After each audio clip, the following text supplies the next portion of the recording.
Yeah, it gets pretty colorful.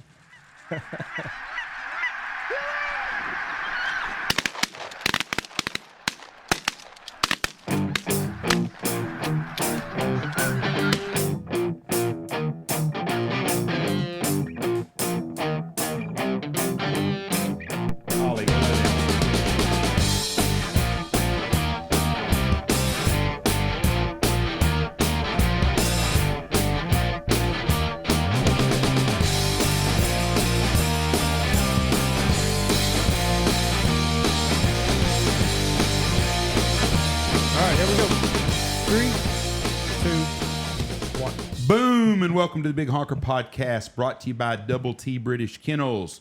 Import, breed, and train the best British field trial lines for the American hunter. Been in business for over 20 years. Check them out at Double T British Kennels. I am Jeff Stanfield with the world famous Andy Shaver. Yeah, excited about this one, Jeff. Speaking of world famous, Yep. we've got Wichita Falls' very own and famous Jayson Lavender, who has now taken a backseat to his son Jaxson, who is now the family athletic stud. Is that safe to say, Jaxson?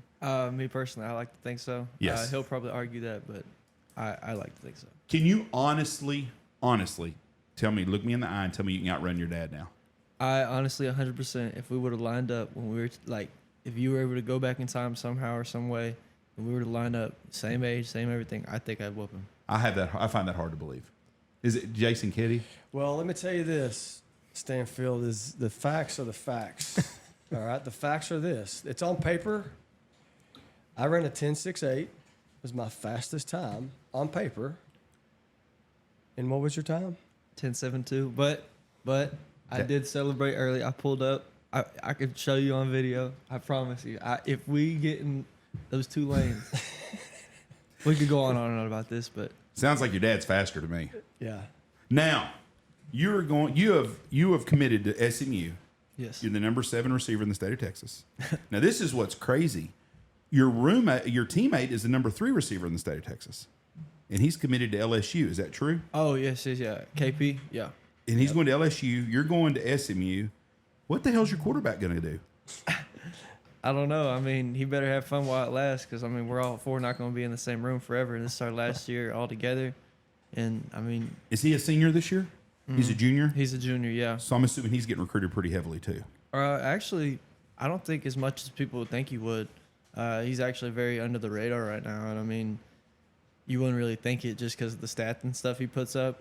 And, I mean, granted, he does have some, some weapons. But, I mean, yeah, he's not as heavily recruited as you think he would be. So, are you now? How does this work? You've committed to SMU. Does that mean any other colleges can't talk to you anymore, or can they still recruit you? I'm verbally committed, which means like almost pretty much nothing. I mean, it basically saying that I want to go to SMU, but at the same time, like on paper and logistics, like it wouldn't mean anything. So if other schools wanted to come into the picture and talk to me, they could, or offer me, they could. And I mean, it's kind of just it's commitment back then. What it is now is completely different. So can they back out on you if they wanted to too, or yes. they can remove the scholarship offer if they want? Yes, they could totally. Until I sign the letter of intent, it doesn't matter. So What? Oh, I was just looking at you. I thought you wanted to interrupt my questions because I have a ton of them for him. No, go ahead. The NIL. Yeah. I have no idea exactly. So are you going to get paid while you're at SMU then? that's the plan. Yes. How can you tell us what kind of money kids are getting right now? On an average guy. I understand Quinn Ewers and I understand Arch Manning. That's not the reality for the average kid. Is that fair, Jason? Yes, that's not. They're kind of like a unicorn. Those guys, you know what I mean? Yeah, I mean it's kind of like I guess being a top 5 pick in the Major League Baseball. You're a bonus baby. What kind of money are kids like you getting right now? Actually, I mean, there's a very broad, there's the kids who are getting a bunch of money, and then there's the kids that are getting a little bit of money, and then there's a big drop off of, people not getting any money. So you're not guaranteed you're going to get paid at SMU? Nope. I mean, I have some connections that I have within that I may, once I graduate, I've been told, hey, we can work something out with you. But, I mean, then again, that's just, words. So that doesn't really mean anything, but... You're a good-looking kid. You ought to get some offers from somebody. I mean, I've talked to a few places about just money and just talking about after I graduate, we'll work something out. And I mean, that doesn't really mean anything though. And like and even if it does end up happening, I don't know how much money it would be. Probably a pretty decent amount, but nothing nowhere near Like the 6 millions. figures, 100,000 a year. I don't know about that. What do you think about the NIL, Jason? I think it's clouded the game. I think it's you know, I don't. The thing I love about college football is the kids that play just because of the love of the game. I'm not a big pro guy.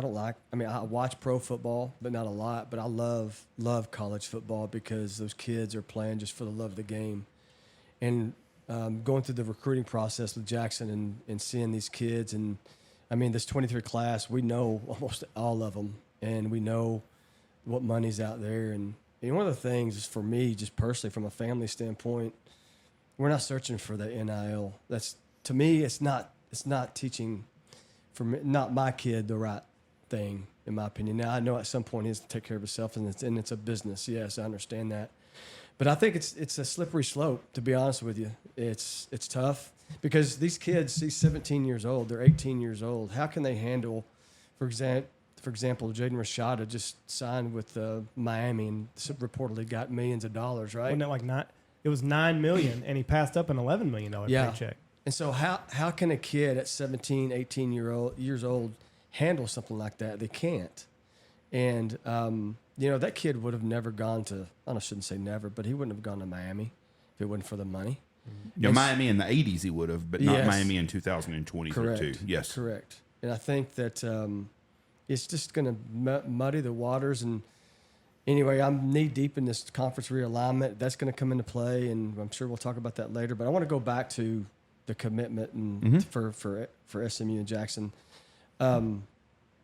He talked about can they back out and all this stuff. Absolutely they can. There was a couple of colleges that came in over the spring and offered Jaxson. And, you know, you get 5 recruiting visits starting the spring of your junior year and all the way up to signing day.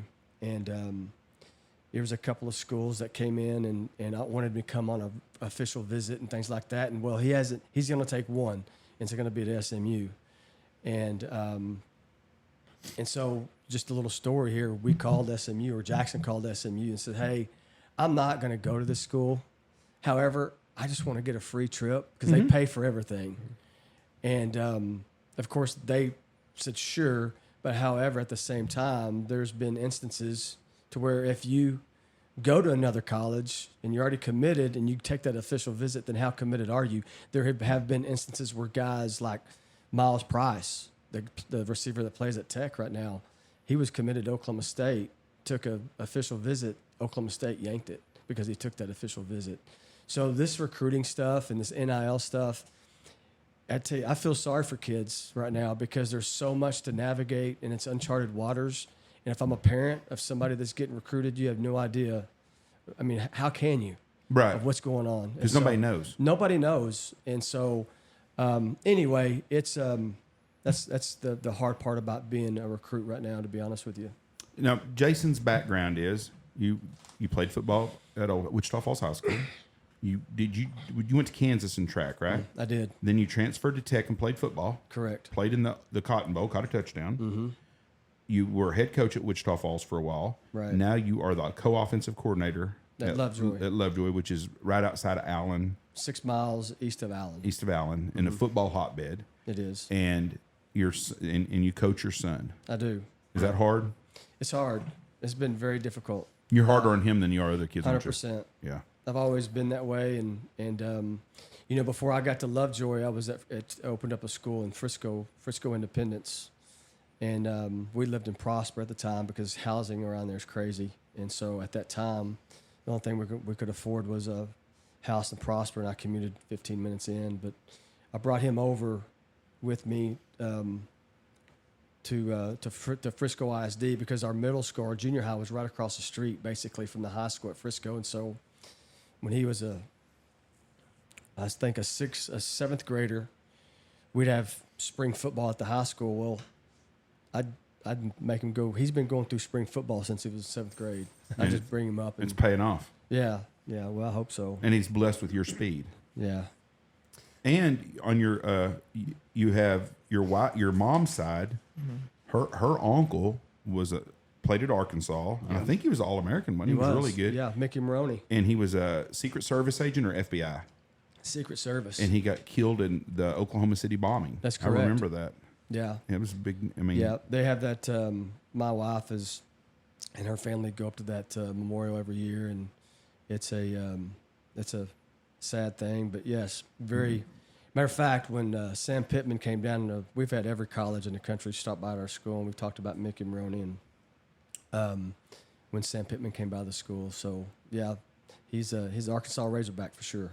And then your grandpa Jason's dad played at Oklahoma State, played linebacker, right? That's right. And he was a high school All-American, wasn't he? He was a high school All-American. Went to Hick-Jick, little junior college, and then from there he went to played Oklahoma State with Walt Garrison. He was on the first team that ever beat OU in 63, 64, something like that. And then your Uncle Keith was the head football coach at Cameron and put on the Tough Man contest. Yeah, I used to see him at the casino all the time. That doesn't surprise me. He's a talker. I'm Yeah, telling you oh, right yeah. now. He used to visit with me all the time. Yeah. Okay, back to you, young man. Well, hold on. So, You're going to join the conversation finally. Good. well, with you, Jeff, it's hard. Is it? Do you recognize when you're being too hard on Jaxson, or is it one of those things that you get home and you're like, oh shit, maybe I should have pulled the reins back a little bit? Yeah, I do.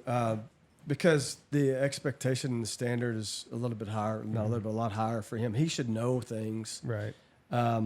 I expect him to, whenever we get out and do a drill or whenever we do something in practice, I expect him to already know that because, I mean, he's lived it his whole life. Right. So, yes, there's a standard there. But when I get home, you know, you wear two hats, right? Right. So when you get home, you try to take off that coach hat, and then you're a dad hat. And when you look at, sometimes I say things that aren't right, but, you know, that's the life of a coach's son. Do you ever think like the old man's wrong? Like he just needs to fucking chill, just relax a little bit. I know what I'm doing. Yeah, I mean, there is moments and times like and you know what, like I always take it in the right way, but also there's also times like where I'm just like, I literally just do not want to hear you right now. Like you could be completely right, he could be completely right, and most of the time he is. Right. Because I mean he's done this for a long time, and I mean you got to respect the knowledge he has. But also, there's also that fact that it is my dad, and like you're probably the last person I want to hear critiquing me right now. But so I mean, there's always that little grain of salt you got to take with it.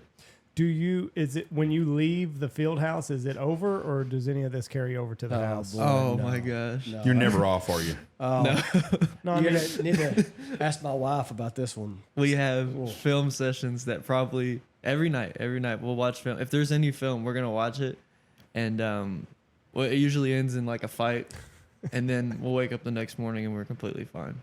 but that's good though, because I Yeah. mean, you know how to take criticism. You know, I mean, Yeah. if you can take it from your dad, Oh, no, 24/7, and you- like there's no coach in the nation's Good gonna hurt your practice for being feelings. married later in life. I'm telling you right now.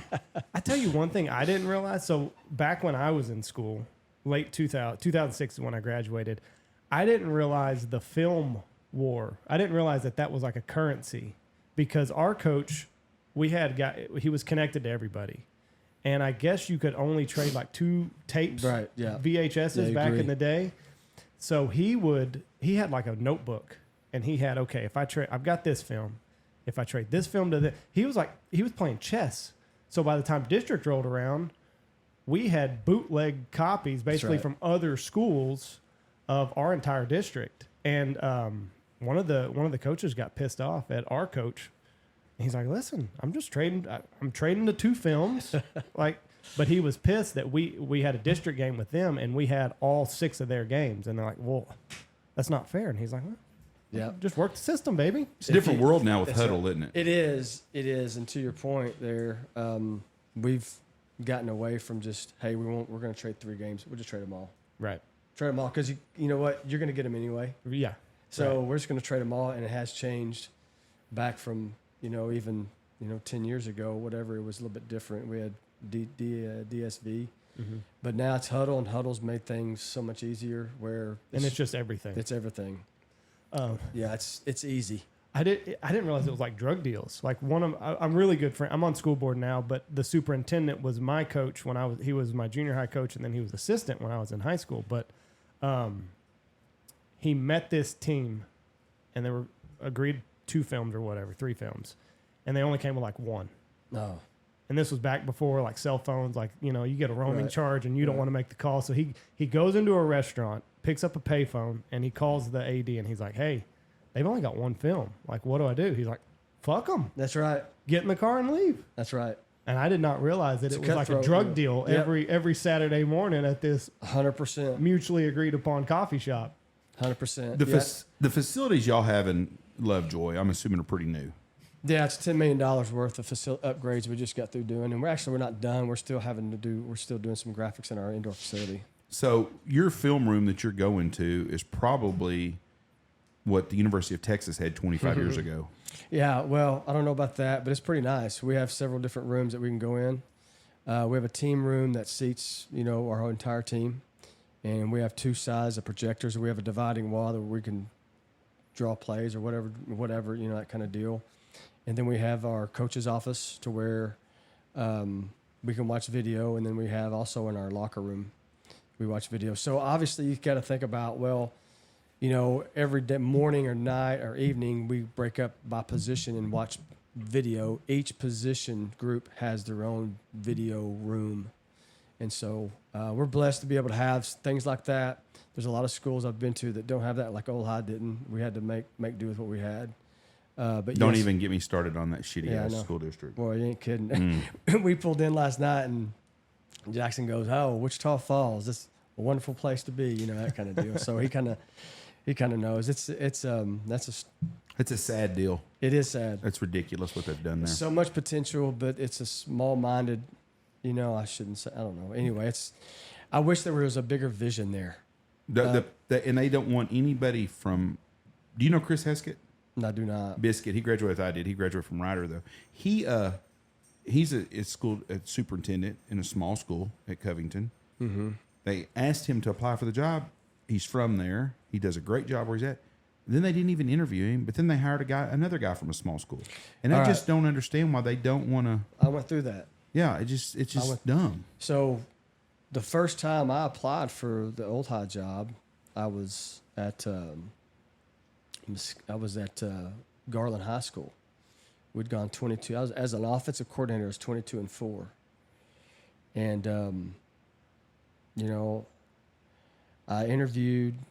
I mean, I killed it and didn't get the job. It crushed me. I mean, Ronnie Faulkner was the AD, one of my best friends' dad. And I'll never forget that phone call that night when we were living at in the colony at the time. He said, "Hey, you know, we're going to go a different direction." And it crushed me. And, you know, that's when they hired Travis Pride. But it wasn't so much that I didn't get the job as how it was done. I felt like they weren't like completely transparent and honest with me at the time. Then when Travis left, I reapplied, and Dr. Mobley hired me, which anyway, it was fine. But that place, being in that place, I was just telling Jackson this morning. We went to see my dad, and when I got that job, I was really excited because, you know, memories of Coach Tyler, Joe Bob Tyler, being a Wichita Falls High Coyote, it meant a lot to me. Being the head coach of my alma mater, and so it represents so many of my friends and my family, and I mean just so many people. And then about a month into the job, you know, I'm going like, what did I just do? I was like depressed. I was missing the Metroplex because I've been in the Metroplex for so long, and the football, the culture, and the vibe is so much different. And football is really, really, really important down there in Wichita Falls. It's just something to do. You know? Yeah, they just don't. I don't understand. And then getting rid of the history and stuff. And I do not understand. They don't take care of their teachers at all. I've known a lot of people that teach there, and all of them are the same thing. You know, they don't take care of nobody there. They want to get rid of all the old teachers and then hire a bunch of new people because they're cheaper. And there's no consistency there anymore. And I feel sorry for them. And Wendell Carroll told me to tell you hello. I saw him. Oh last my night. gosh, really? Yep. What's Coach Carroll doing? He's retired. He teaches driving school now. Oh, But he told me to man. tell you hello. Yes, he's a gold one. Okay. Was Joe Bob, like Jeff says, just this hard nose, could never tell him that, you were tired or thirsty or anything? Oh, man. So, heck yeah, man. So, Coach Tyler, we'd run 11 spinner trap how many times? 25 times. And here's what was crazy about Coach Tyler. I caught him one day. We'd run 11 spinner trap 25 times in a row. And back then we had reel to reel video, right? Mm-hmm. And it was like choppy video. Right. Well, that's the way he would watch the play. He would do this here. I promise you, I watched it and I saw him. I'm like, wow, that is crazy. He's just like replaying it like a video. But I'll never forget, he busted his clipboard one day at practice because he hit Bubba Dunlap on the ass. And because Bubba did something wrong, he just got so mad and he hit him. He gave him a lick or something, and his old clipboard broke. And, Busted. And it busted. But yes. But I tell you what, I'd run through a brick wall for that man. That's what everybody said. What could you imagine if you hit a kid with a clipboard today? Oh, no. What happened? It's just crazy. Just the way the world's changed. But them old coaches, if they got onto you or grabbed your face mask or something, nobody got mad. It was just part of life. I had a guy hunting with me that was a big corporate client of ours. And he come in here one day and he was mad. His son was an 8th grader. And he's like, I'm going to get that son of a bitch fired. Like, what are you talking about? His coach grabbed him by the face mask. And I thought, hey, you're the problem with the world right now. Yeah. Your kid didn't get hurt. He grabbed him by the face mask talking to him. That's life. 100%. When he gets out in the real world and the first time he has a problem, his dad going to come rescue him? Mm-hmm. You got to let him grow up and be himself and learn that there's nothing wrong with that shit. I don't think No. my coach could have called a play without grabbing my face mask. Like, he was here, and he'd be listening to the coordinators, and he'd be doing this with me, and I'd be fucking going back and forth. Yeah. And then he'd pull me in and play, and then away you go. When they got rid of, what is it, corporal punishment or whatever? Yeah. Is when, being in education for over 20 years, I've been in Garland and Mesquite, South Dallas, to, Carrollton, Frisco, Prosper area, and just dealing with those different types of kids, man, I tell you, it's changed. It's different. You got to figure out how to, reach those kids. But I'm telling you, when they got rid of that discipline in terms of corporal punishment, it's changed. Yeah. Do you, with today's kids, do you have more single parent kids than you used to probably? Is that safe? Now, you were at a nicer school, and I'm assuming you have a lot of 2-parent college educated parents. Yeah. So in Dallas, South Dallas is different. Yes. Mesquite, Garland, a lot of single parent, households. Absolutely. Once you get further north or whatever, that is not as prevalent, but it's still prevalent for sure. Like the guys at South Lake Carroll don't deal with the same people at South Oak Cliff deal with. 100%. And that makes a big difference. 100%. You know, And they don't play different. They don't play the same either. They play different. Like Hershey back in Angry? the day compared to. Yeah. So, for example, just to give you how they play different, the South Dallas kid, for all intents and purposes, that Garland and Mesquite area, the kids had a kid named Malcolm Williams, went on to play University of Texas, and he played with us in 06. He played football because that was his way out. Legitimately showed up to practice, pissed off every day, trying to earn a scholarship because he knew that was his only way out to get out of where his situation was. His dad was in prison. Mom wouldn't even come home at night. We'd have to go pick him up for practice, right? I mean, those types of kids are littered everywhere in South Dallas. I'm not going to say they're not in North Dallas, but it's not as prevalent, and the kid is different. Now, you go to North Dallas, the area of the Allen, McKinney, Mesquite, Allen, McKinney, Lovejoy, that area, the kid is different. They're motivated a little bit different. Right. Their dad is maybe the CEO of this or that or whatever, Right. and they come from a structured household, and so they're intrinsically motivated usually to meet a standard or the expectation. They're pleasers. Mm-hmm. So that's Well- a different type of kid. And it's different too. And a lot of fighters talk about this. Like, it's hard when you're sleeping in silk sheets, it's hard to get out there and go run 8 miles. 100%. But when you're coming from a place of privation and starvation, and this is my only shot, that's a different animal. Yeah, and it that's a is. dangerous person. But to your point, you're exactly right. But to your point, is it more prevalent? Yes, it is. It is. There's an increased rate of single household kids, that come from a single household. I mean, we go through it every year, 2 or 3 kids, their parents may be doing something or whatever, but it's sad to see. But that's the great thing about what we do, because as a team, as a football team, we really stress culture with Coach Ross, and those guys, we're their extended family. We had a kid last year that lost his mom to cancer. The whole team, whole community rallied around that family, and that's really what it's about. That's what I love about coaching where I'm at right now. Do you have parents that are still like, if my kid does something, you get up his ass and not going to get mad? Is there still that dad out there? Yeah, 100%. So there's a lot of them out there still. There are, and that's the. Here's the thing. This is the truth. You can get into a kid. But the biggest thing is building that relationship and trust. If they don't really know that you care, they're not going to be receptive to that, right? So, we really, one of the big things that we do, we build relationships with our kids. And because on every Friday night when we play South Oak Cliff, and our kids, we feel are going to play harder than their kids, because we have a deeper relationship, and that's kind of where their motivation comes from. Right. The emotion of love is stronger than the emotion of hate. So the love of each other and our teammates, we feel, is more sustainable than going out and hating South Oak Cliff. Right. I've always thought the hardest 2 jobs in the world is to be a black police officer and to be a white football coach at a black school. No question. Because there's something missing there. Trust. And that's the word, is trust. It's trust. We had Coach Mack. He was my old high school coach, and Clay Reed on, 2 weeks ago? Yes. And that's what Coach Mack was saying. He's like, you can be hard on kids as long as they know it's coming from a place of love. And it's coming from a place of, I genuinely want you to reach your maximum potential, and I want you to acknowledge that. But he's right. You're right. Like you said, if the kid doesn't see it as coming from a place of love, they're just going to block it out and not do what they're supposed to do. And not only that, but the family does. Right. If so, we call it transactional versus transformational. If I just love Jaxson Lavender because he scores touchdowns for us on Friday night, Right. that's Pretty shallow. That's pretty shallow. Yeah. But if we're transformational coaches, if we try to capture the heart and minds of our kids and our families and our parents, then we can dig deeper into that coaching and dig deeper into that kid. And, when that kid needs that discipline, we can do that in an aggressive way. At the same time, flip it around, we definitely celebrate successes too. Right. Yeah.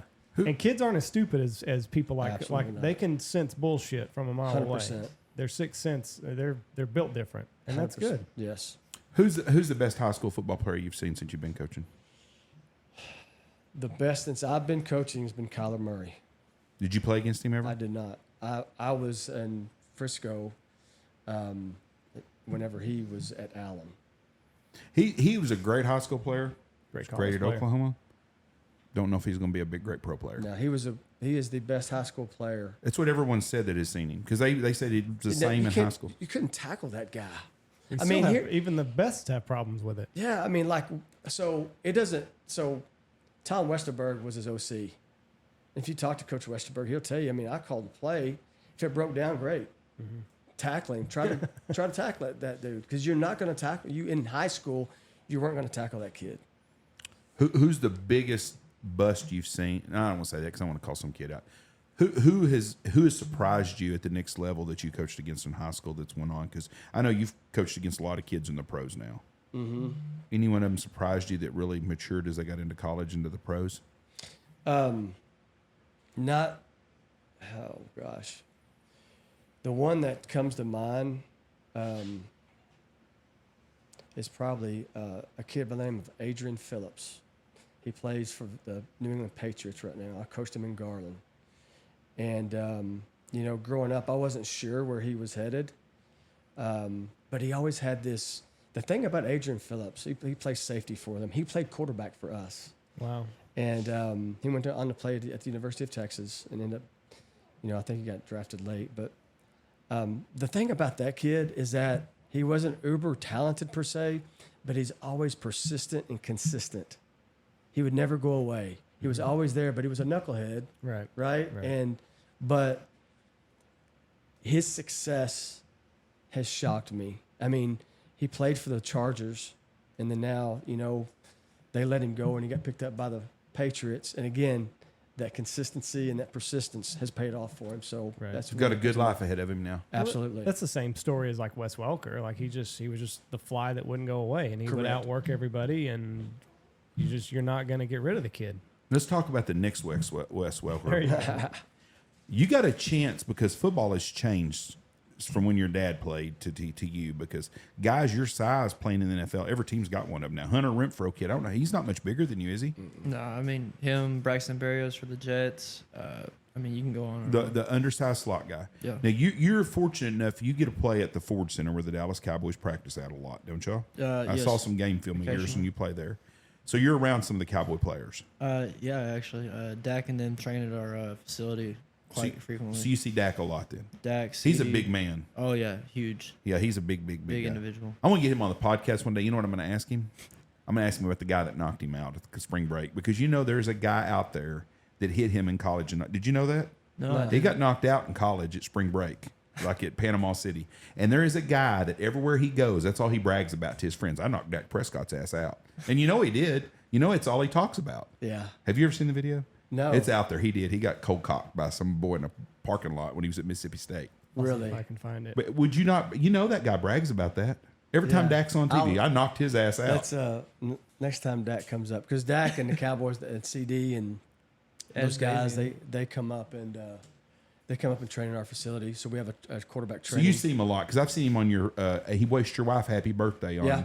Yeah. Instagram or Facebook or something. So how big is Amari Cooper or CD compared to you? CD is very tall, very very tall. Tall and lanky. Tall. Actually, he's actually muscled up a little bit now. When he first came in, he was really skinny, really really skinny, almost like scary. Like you didn't think he would be able to play, but like he's beefed up a lot. And Amari Cooper looks like a middle linebacker. He's thick. We had a kid named Riley Spells that was here that was a really good athlete, small towns kid but big.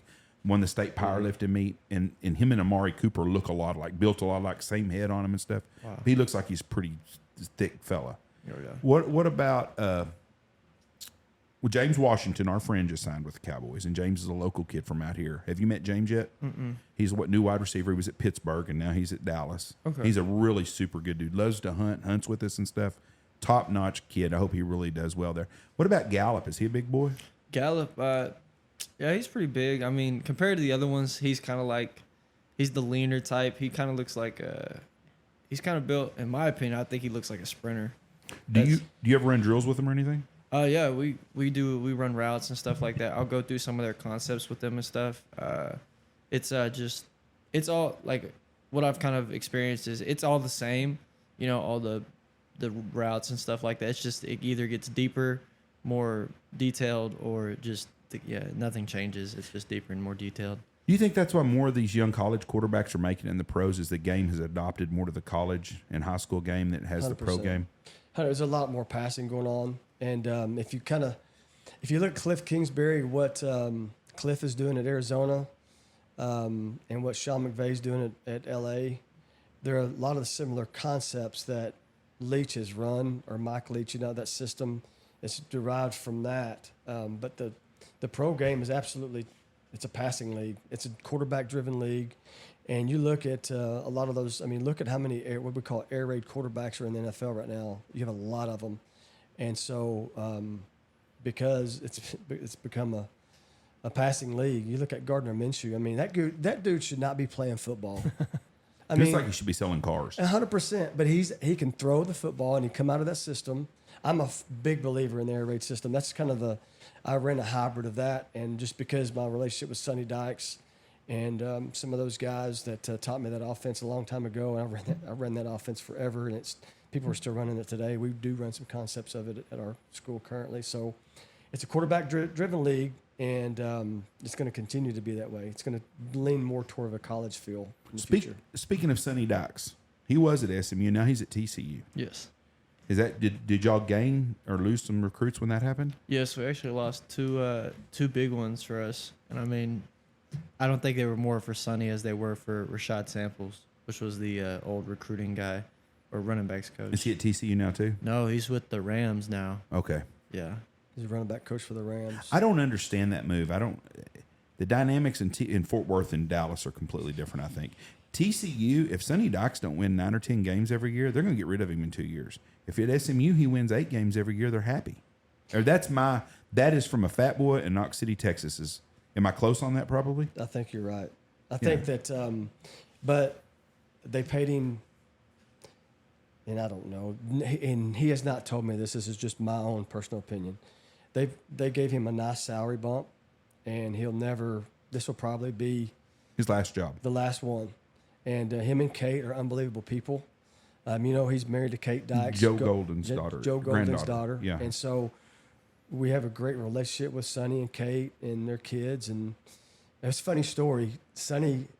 Kate had a surprise birthday party for Sonny a couple of years ago, and we got invited to it in Dallas. And the singer from Train sang. Oh, that guy's good. He was personal friends with Sonny when he was out at Cal, and so I had no idea who this dude was. You sing Drops of Jupiter? Yes. That's a great song. And so his daughter got on stage and sang Drops of Jupiter and all that stuff with Train. And I turned to my wife. I was like, man, I know that guy. But this dude before then was just walking around. He was like a little bitty dude. Look, I was like, man, who is this guy? And then all of a sudden he got on and started singing Drops of Jupiter. I'm like, crap, that's Train, man. I'm so out of the loop when it comes to music. Me and Michelle went and seen Kenny Chesney the other day at Jerry's World. And they had the Old Dominion come on. I didn't know who Old Dominion was. And I hear their songs all the time. And the guy looks like Al Pacino, their lead singer. He's very good. No, he doesn't. He does to me. He looks nothing To me, like he Al looks like Al Pacino. Pacino. Then they had 2 gay dudes come on there, Dave and Dan, or Dan and Shay. Dan and Shay. Do you know who that is? I've Are they heard of absolutely Dan and Shay. horrible? Absolutely. I I felt don't like I was at a listen teeny to bop concert. I'm like, what the hell? We come to see Kenny Chesney, and we had listened to him for an hour. I was like, son of a bitch, how many damn songs do they got? We've been there for freaking forever, and all of a sudden this guy goes, oh, we're halfway through our set. And I said, you got to be shitting me. Somebody shoot my ass. Fuck. But what the hell did you drag us That to? looks nothing like Al Pacino. Well, he looks different in concert. That's a singing son of a bitch right there, though. I'll go with Adam Sandler. Well, he does look like Adam Sandler in those pictures, but he looked like Yeah. Al Pacino. No, But- I don't see Al Pacino at Hey, all. I'm bouncing around on you, and I apologize No, about you're this. good. So if you can pull that up, I don't have. Is that internet up there? Yeah. Yeah. Pull up On 3. On 3? Just On 3, Jaxson Lavender. I'm going to go back to NIL. This is going to be crazy. Okay. Andy was fixing to show us the fight of Dak's fight. Okay. He kind of. I mean, here's the deal, Jeff. Now that I've seen the footage again, you're kind of. Okay, I want to see it because I hadn't seen it in years. You're being a dick about it. Well, I'm 'Cause, sure I the am. guy I'm a dick about a lot of things. He got jumped, is what happened. Well, Jeff. yeah, there ain't nobody. That's a big son of a bitch. Ain't nobody Yeah, gonna he's beat on big. him one-on-one. I'm going to tell you about Dak while he's pulling that up. Dak has become a personal friend of ours. He comes and throws all the time to our kids and to Michael Gallup would come in there and all these. Unbelievable person. I'm not a Cowboy fan, but I'm a Dak fan. He is a classy dude. So Dak is in the colorful shorts right there, and then now they're trying to get around, but that's kind of a shitty. This was like 2000.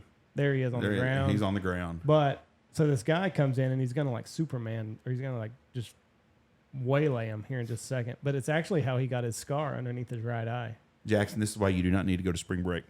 Panama, Really? This is Panama City. But if you need a chaperone, I would volunteer. Wow. It comes right. I've seen it like there he is right there stumbling, and then this guy comes in and whap. Nope, back down he goes, and then I think the kid comes in and kicks him. So I mean, it's kind of a shitty deal, Jeff. You shouldn't bring that up. Wasn't his fault. Well, I wouldn't do it face to face. He's a big guy, but he does. He seems like a class dude. Yeah. I mean, he does, So- and he was at Kenny Chesney. He'll tell you about Dan and Shay too. If you Yeah. got him one-on-one and said, "Listen, did you feel like you was at a teeny bop concert when them guys are singing?" He's like, "Oh yeah." Yeah. Is On 3? Is that on YouTube or No, is it's that on Google. Just Google Google it? that. Okay. Dak is an unbelievable person. He's, I mean, some of those guys you come in contact with that are kind of jerks, not even close. I mean, he'll sit there and spend time with our guys. And, I mean, he's come to our facility so many times, and he's never changed. He's been the same guy that's helped. I mean, matter of fact, we've drawn up plays together. And anyway, I've enjoyed our relationship. And now one of his best friends is trains quarterbacks privately out of our field house. A kid named Damian Williams. He was his backup at Mississippi State. So okay. So he's still hanging out with his friends then that he Oh, grew he up has with. it's they're called D4K boys. There's about 8 of them. That to me in my heart makes me feel good. That's the way James Washington is. James Washington's a Cowboy, played Pittsburgh for 4 years, Oklahoma State. He comes home and comes hunting. He hangs with the same kids he played in high school Yes. with, and Well, they now talk all the time. He I lives mean, outside of Abilene now, Yeah. doesn't he? He had a baby. I texted him the other day. Text me. I mean, just a super good dude. Yeah. I mean, and that's good to see Dak, a guy making Well, here's the $50 thing. million a year, probably. Jackson, his sophomore year, hurt his shoulder, and Dak had a hyperbaric chamber in his house, and so we're frantically we're playing Alito, and if we win this game, we're going to play Ryder, and we're going to win a state championship. And so we have a really good shot at beating Alito. And Jackson had his separation, and we were going to give him a shot. Anyway, Dak opened up his house for us. We went over there and, tried to get in his hyperbaric chamber. It ended up not working, but that's the kind of guy he is. And But his crib's nice, isn't it? Oh my god. yeah. So go to NIL there. Press that NIL button. No. Yeah. Okay, now scroll down to the bottom. There you go. You got $13,000. So here's the thing. Here's what's crazy about this. Scroll up a second. So, yeah, scroll up just a little tad bit more. So you see the value, like if they post values of how many times, like if he tweets something, Oh, right. that's what the value of, like if he would, $121 per post. yes. Dude, I'd be posting all day long. And so that's where they put, now you go down, that's nothing. That's like nothing? pocket Look up change. Arch Manning's. Yeah, I mean, scroll down. Right there are the big ones there. Bronny James. Oh, Yeah. there's Arch Manning right there. There it is. And I can click him. Yep. Go. $23,000 per post. Yep. Who's like who pays it? Just whoever Well, he like whoever he if posts Stanfield wants Arch. wants Arch, That's the dollar figure. that's the dollar. I had a Clemson linebacker's agent call me last year. Really? He's like, hey, this guy here, he's a big fan of y'all's podcast, blah, blah, blah. Y'all could co-collaborate or collaborate or whatever the hell it is. I can't even speak today. Collaborate on this deal together. And I thought, I ain't paying some fucking kid at Clemson that plays football to talk about me. No. I mean, there's nothing in it for me to gain. I understand someone that's going to write off $10 million. They need a tax write-off, and they think, hey, I'm going to help this kid at school. But that kid can get a job just like I have. Has he signed any paperwork, or is it a verbal commitment? He's still like, in high school. I don't think he can. He's verbal. you can't. He's verbal. When can you sign? December like when can 15th. Jackson sign? December 15th is the day. They have an early signing day and then have a later signing day. All the guys that are all in are gonna sign December 15th. Jackson's actually gonna enroll early too, so he's gonna graduate early. He's gonna graduate on December 15th. He'll graduate early and sign his NIL. So things are hopping. We're going to talk about this now because this has opened up. Me and Andy debate a lot. You know how you and him debate. We debate the same way. I think Arch Manning. First of all, I wish the kid the best of luck. He hasn't played against the best talent in the whole world, so I'm not convinced that he's walking on water and going to be the next Tom Brady of the college ranks. If he graduates early, like you are, and enrolls in Texas, he ain't planning on redshirting. I don't think. No. See, I mean, either. Quinn Ewers is there. If he enrolls early and he is the real deal, Texas is going to have one of those kids go in the transfer portal. Okay, let me take it a little further for you. I don't think Quinn Ewers can beat out Hudson Card. A lot of people have said that too. Hudson Card is one of my. Hudson Card. I watched him play at Lake Travis. One of my favorite kids to watch play high school football. Loved watching him play at Lake Travis. We went there. We sat in the suite and watched Lake Travis play in the state championship. That dude is a baller. I don't think Quinn Ewers can beat him out. Now, Arch, to me, I mean, we've spent some time with Arch because SMU was recruiting Arch, and actually, Arch came to SMU, and they got Jackson to try to help recruit him. Great kid. How do you do? Go ahead. And He's a great kid. Uh-huh. His dad and his family and his one of his teammates at the center came. But here's the That's thing. his brother. His brother? That's his brother. Yeah, I didn't know who it was. I don't know. Anyway. His brother's a center. His brother's a center. Well, that's a shitty type of deal. One's a star and the other one's a center. And so World needs ditch diggers. It was a tight end that they brought. That was his friend, right? I think it was just him and his brother. Okay. Well, anyway, so here's the thing about Arch. To your point, he's unproven. I mean, this is a different deal. Now, he has the DNA or the pedigree, Yes. whatever you want to call it. He should be good, but it's not guaranteed. So I know that what are they getting per scholarship? Every kid that signs at Texas is getting 50 or 75? Yeah, about 57. Yeah. 50 or A good amount of 75,000. money. If you sign a scholarship, it does nothing to Arch. One of but- their big boosters hunts with us, and we knew about Quinn Ewers. I mean, we weren't in the know that nobody else knew because everybody else knew too. But we knew he was going from Ohio State to Texas last August or September. He told us that was going to happen, and he's well connected. I mean, a Right. multi-millionaire guy that's down there. What he says is going to happen is, and this is what all the people are telling him. So Arch is a senior this year. Quinn's going to play this year if he beats out the other fella. And then redshirt Arch, Quinn plays another year if he beats out that fella. And then Arch takes over in 3 years. I don't think Farch is that good. He's going to be sitting that long. Arch, like, sitting 3 years. Or even since Well, 2 years, he's he's at 2 not. years. He would What do you think, redshirt. Jackson? Well, He's got from 1 what- year high school and then yeah. 1 year redshirt, and then he plays His as a second redshirt year? freshman. From what I know, and I mean, I'm friends with I actually met one of the basketball kids who was close with Arch, who's like friends with him up there, and he's actually thinking that just because like from what I've heard is just he's not looking to go start right away. He's just trying to. So sit he back. will redshirt 1 year then. That's what I think because If that I think, happens, yeah, then that might work out for Texas, is Yeah. whether it's Hudson Card or Quinn. Mm-hmm. But one of those kids is going to end up in transfer portal. But 100%. Let me ask you this: what made Quinn Ewers? Was it his online presence that kind of bolstered how good he actually was, Well, it was his or play is at he South actually Lake that Carroll. good? Because Because he was posting these workout videos, and he looked just like everybody looks workouts- good in t-shirts. yeah, workouts don't mean anything when you have to make a decision with like 4 big dudes coming at you. And I mean, I'm not Right. going to discredit. Is he what the he real deal, Jason? He's unproven to me. Quinn Quinn is? Yes, Because he played at just a loaded team. he played at one of the best high schools in the state of Texas, Right. and was surrounded by some really good and talented players. Right. But he'll be surrounded with that at Texas too. But I mean, that college deal is a different level.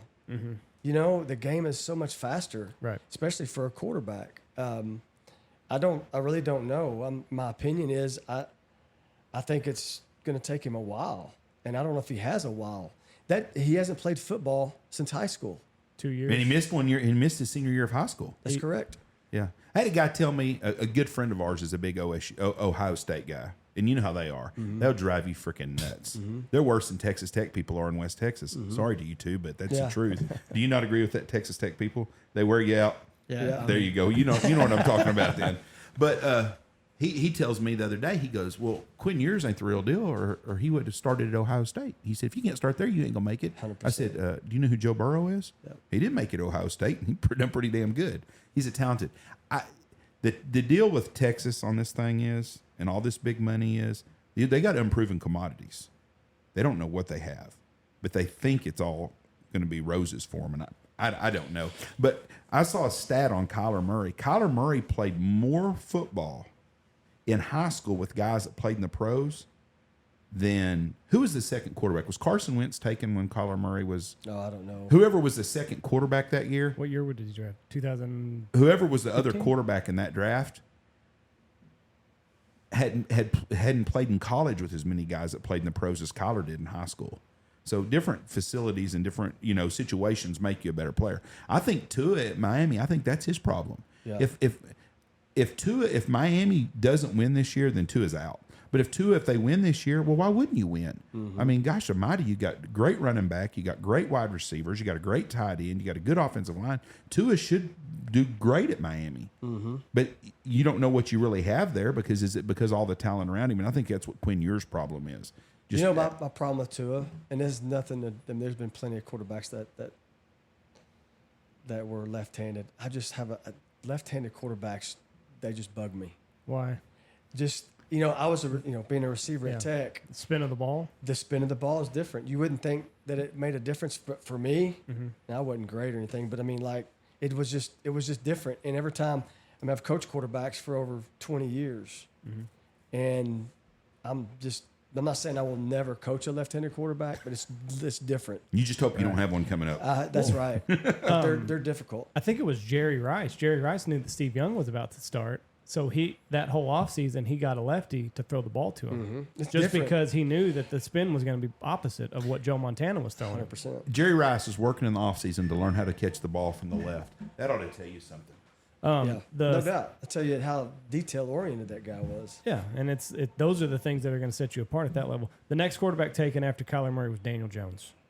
Well, he played at Duke. At That's Duke. right. Kyler Murray played with more guys in high school that were in the NFL than Daniel Jones did in college.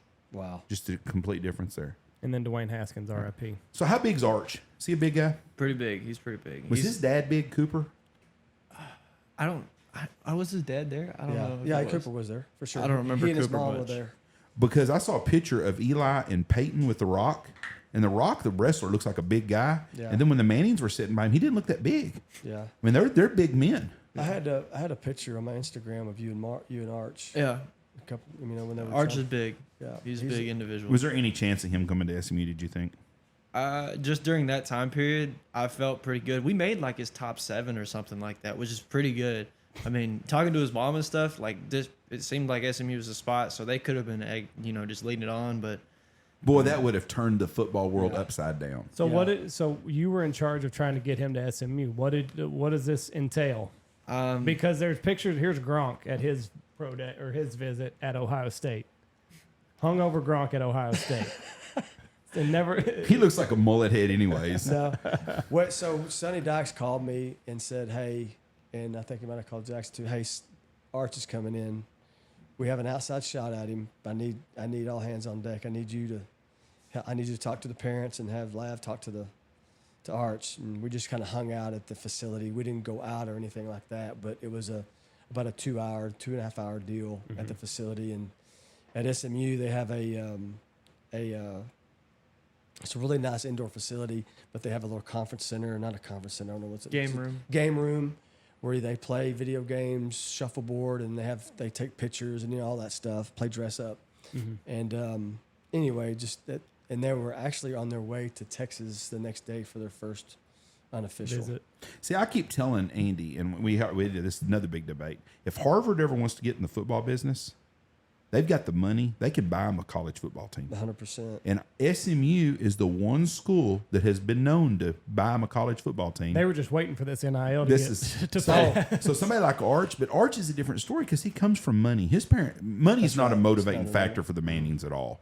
But if it was poor Jim Bob from Western Hills, Kentucky or somewhere that family don't have shit like Larry Bird in French Lick, Indiana, then maybe you could get a kid like and say, hey, we're going to give you $20 million to come here for a couple of years. And SMU's got the cash to do it. Now, so if you become a big stud, you remember that.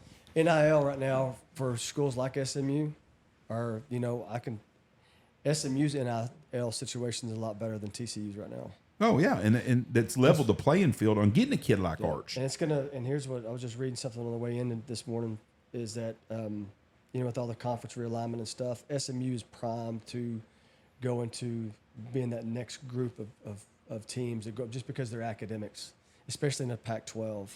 If, Pac-12 adds, it looks like they're going to might add SMU just because of what you're talking about, the academics and then the stuff they have going. Who's put more people in pro football in the last 5 years, Texas or SMU?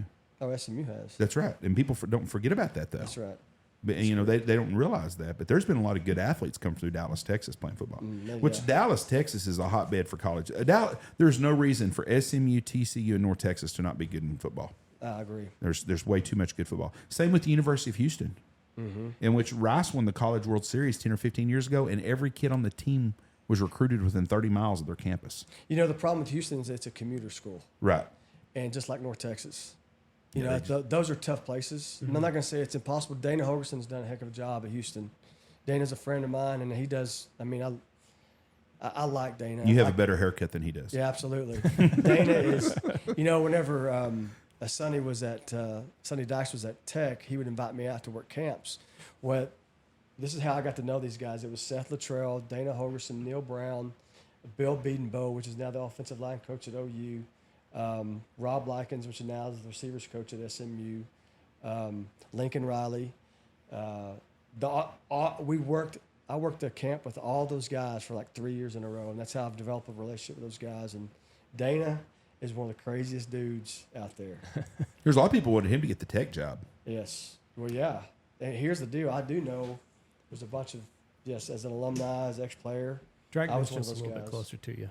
What's Your that? drag gear thing. Just, Okay, yeah. your- As an alumni and as an ex-player, I was one of those guys that wanted Dana to get that job. And I know that there was a plane ready to go to Atlanta, Georgia when he was at West Virginia.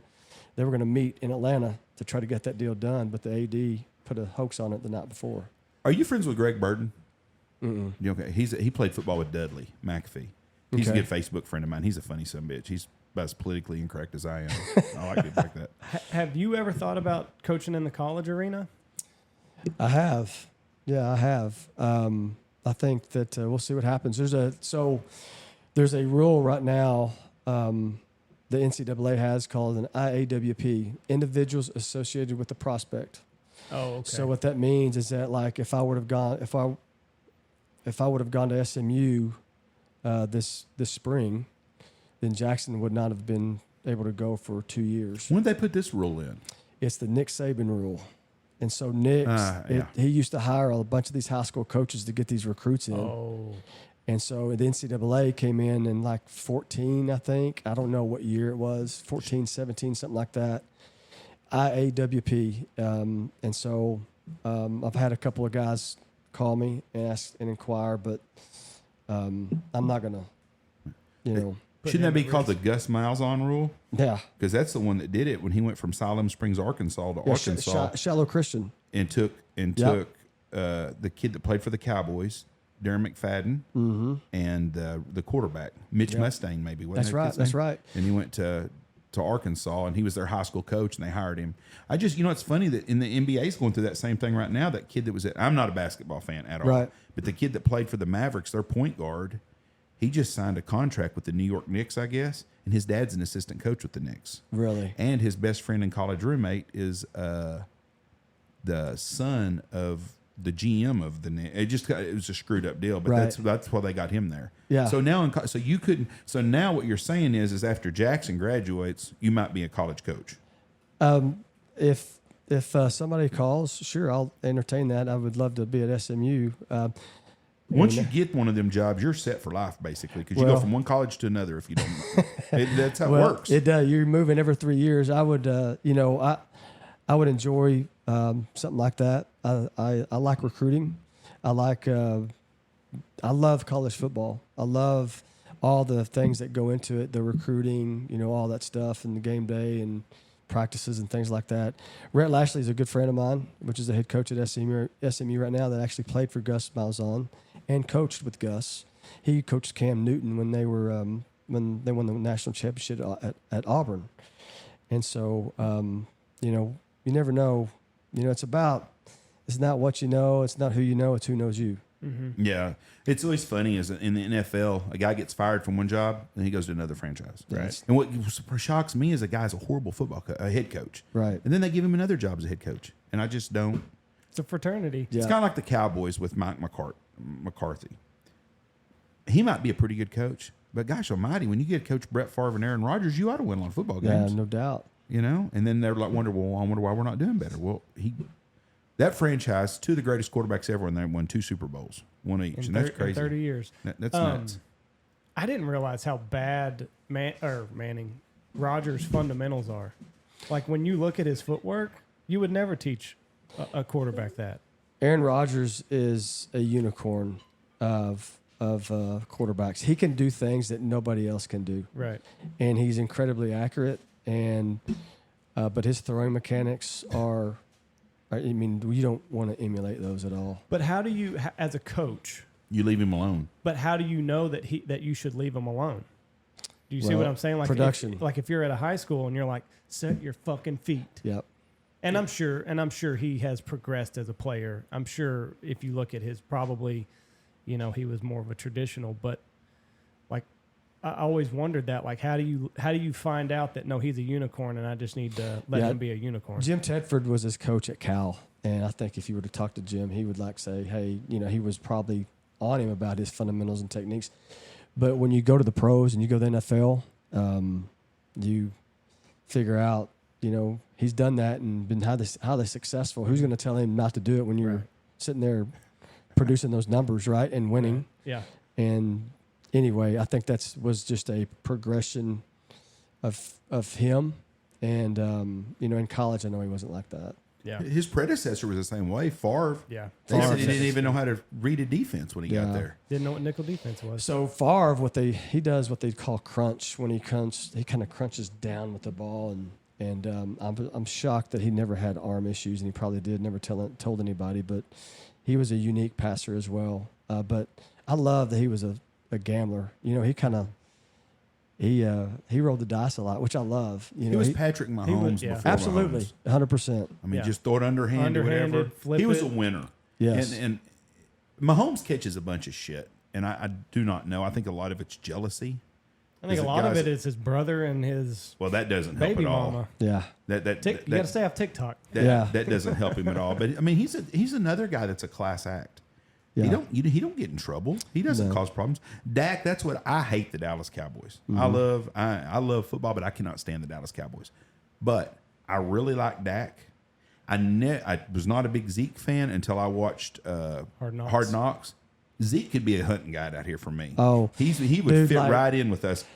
If Jackson knows, Zeke comes up to the facility, and so a funny story. You want to hear the story? Yeah. So okay, What we're here so for. here's the thing. So during COVID, I get the job at Lovejoy.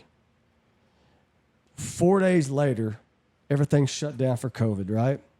And so, I mean, we can't go to the facility. We can't do anything. I mean, that's been our life. I mean, like that's what we do. And so, we have my wife's parents have a lake house at Possum Kingdom, so we go to Possum Kingdom for a while. And while I was there, we have a mutual friend, a guy I coached with at Frisco Independence, says, "Hey, man,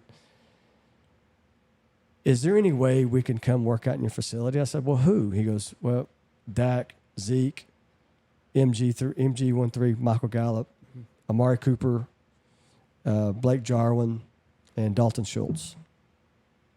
I'm like, his name's GOG. I said, GOG. I said, man, I said, are you serious? He goes, no, they can't work out anywhere, and we've been kicked out of everywhere. The Star is closed. They can't go to the facility. I said, give me about 5 minutes. So I called first off, I called our president of the school board, Chad Collins, and then he called Dr. Goddard, our superintendent at the time.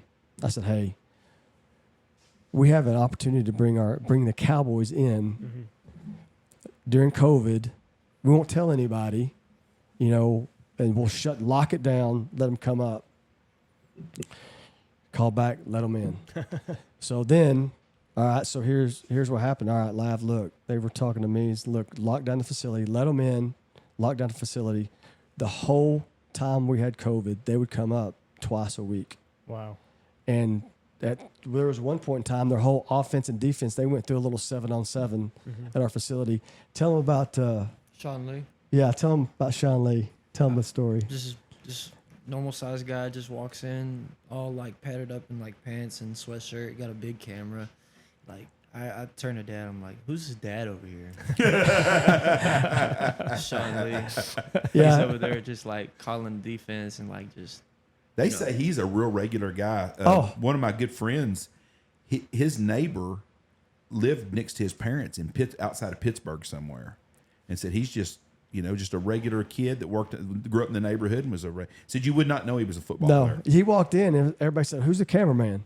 Because he had a big old school camera because they weren't getting video. They were out there running defenses. They had somebody video that during that time, and they would go back and analyze it and stuff. And so that's how our relationship began with the Cowboys. And Amari Cooper was there. He was awesome. And as a funny thing, what I saw out of Amari Cooper, I knew he wouldn't last long with the Cowboys. Why? Because I saw how he practiced. Oh, takes a lot of plays off. I saw Dak get frustrated with him from time to time because of his effort. Wouldn't you agree? Yeah, he wouldn't finish and go get balls or Right. stuff like that. Michael Gallup and Cedric Wilson. Man, those guys are really good. They're effort guys. They're really good guys. Not that Amari Cooper is not a good guy, but Right. He got paid a lot of money, Mm-hmm. and so his attitude was a little bit different than MG and the Seds. Yeah. He's a big chess player. Who? Amari Amari Cooper. Cooper? I think he's a real analytical type guy. I don't think football is the main focus in his life, and I don't know the guy. I don't know nobody that knows him, but what I've read about him is I don't think football is the most important part of his life. I think football is a job. He goes to his job. He does what he's supposed to do. He don't get in trouble. I think he's a really nice guy.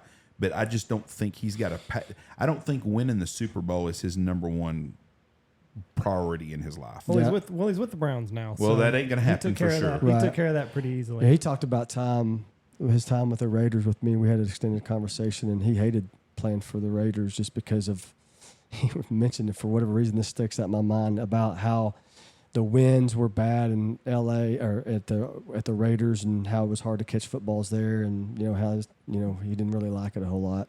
Going back to Zeke, though, is where we started with this.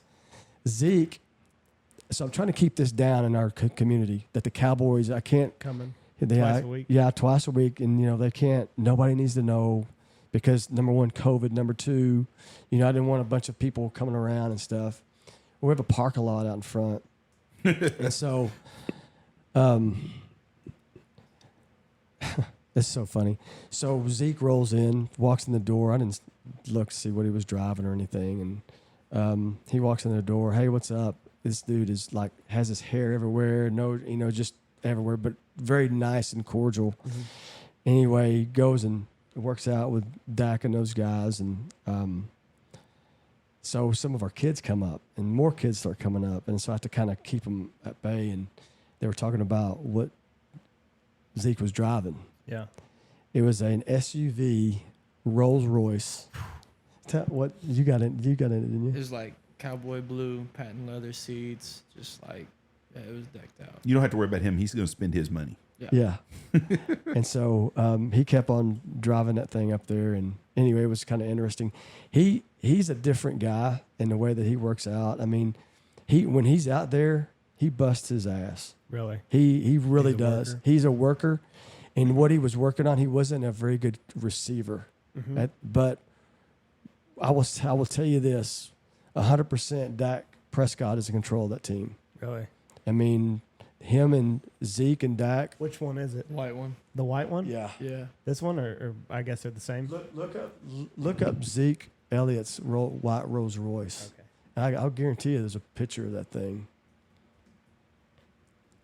But Dak and Zeke are super tight. Well, that's probably it right there. With his buddy. Yeah. Yep. That's it. Slick. I wonder how much that car costs. More than I make in a year. Think it's $250,000? I don't know. I don't. You're not shopping If for I had Rolls $50 Royces? million, I would not have a $250,000 car. No. Just not my. You would? Well, yeah, because you're young. Yeah. But when you get to be older, you probably. Why would you? So hang on. Let me stop right there. Oh All my right? gosh. So Here we we had go. this conversation. Ask him before you ask him about a Here's your car. dad. This is going to set this whole thing up. Ask him about the most expensive shoes that he has. And it's Oh my gosh. What's the most expensive shoes you have? Gucci slides. The most amount I've spent on a pair of shoes is about $930. About $930. Yeah. I mean, like, was it $929, $68? I mean, you can't get more than $930. pretty precise. Over $900. What kind, would they fucking walk by themselves? Because they're Gucci, and it's like, so. You're going to SMU, so you just forget you get. What? I thought you were gonna bring up the truck that I was wanting. No. If I was to buy a car, I want a truck. But yeah, I like shoes. I like expensive things, and I mean. There's nothing wrong with that. No, for sure. Let me tell you something. I'm going to give you some advice. And I want you to listen to me real quick. I'm 54 years old. I've had a good life. I grew up very poor, and my life is very good now. And I've been very fortunate and very blessed. But I'm going to tell you right now, best advice anybody could ever give you. You're going to SMU. You can marry for more money than you'll ever make in your entire life. So just remember that. I don't know. Dan Snyder's daughter went to SMU. Yeah. So there's people that their daddy's got that kind of money at SMU. You can buy all the $930 shoes that you want if you marry one of them girls. Yeah. I told him there's not a JV squad at SMU. No. That's the A team. Yep. Every one of them. Joe Rogan has $930. Do you have a JOB? I used to. NIL. You used to. Mm-hmm. So your mom or dad bought your shoes. I actually bought them.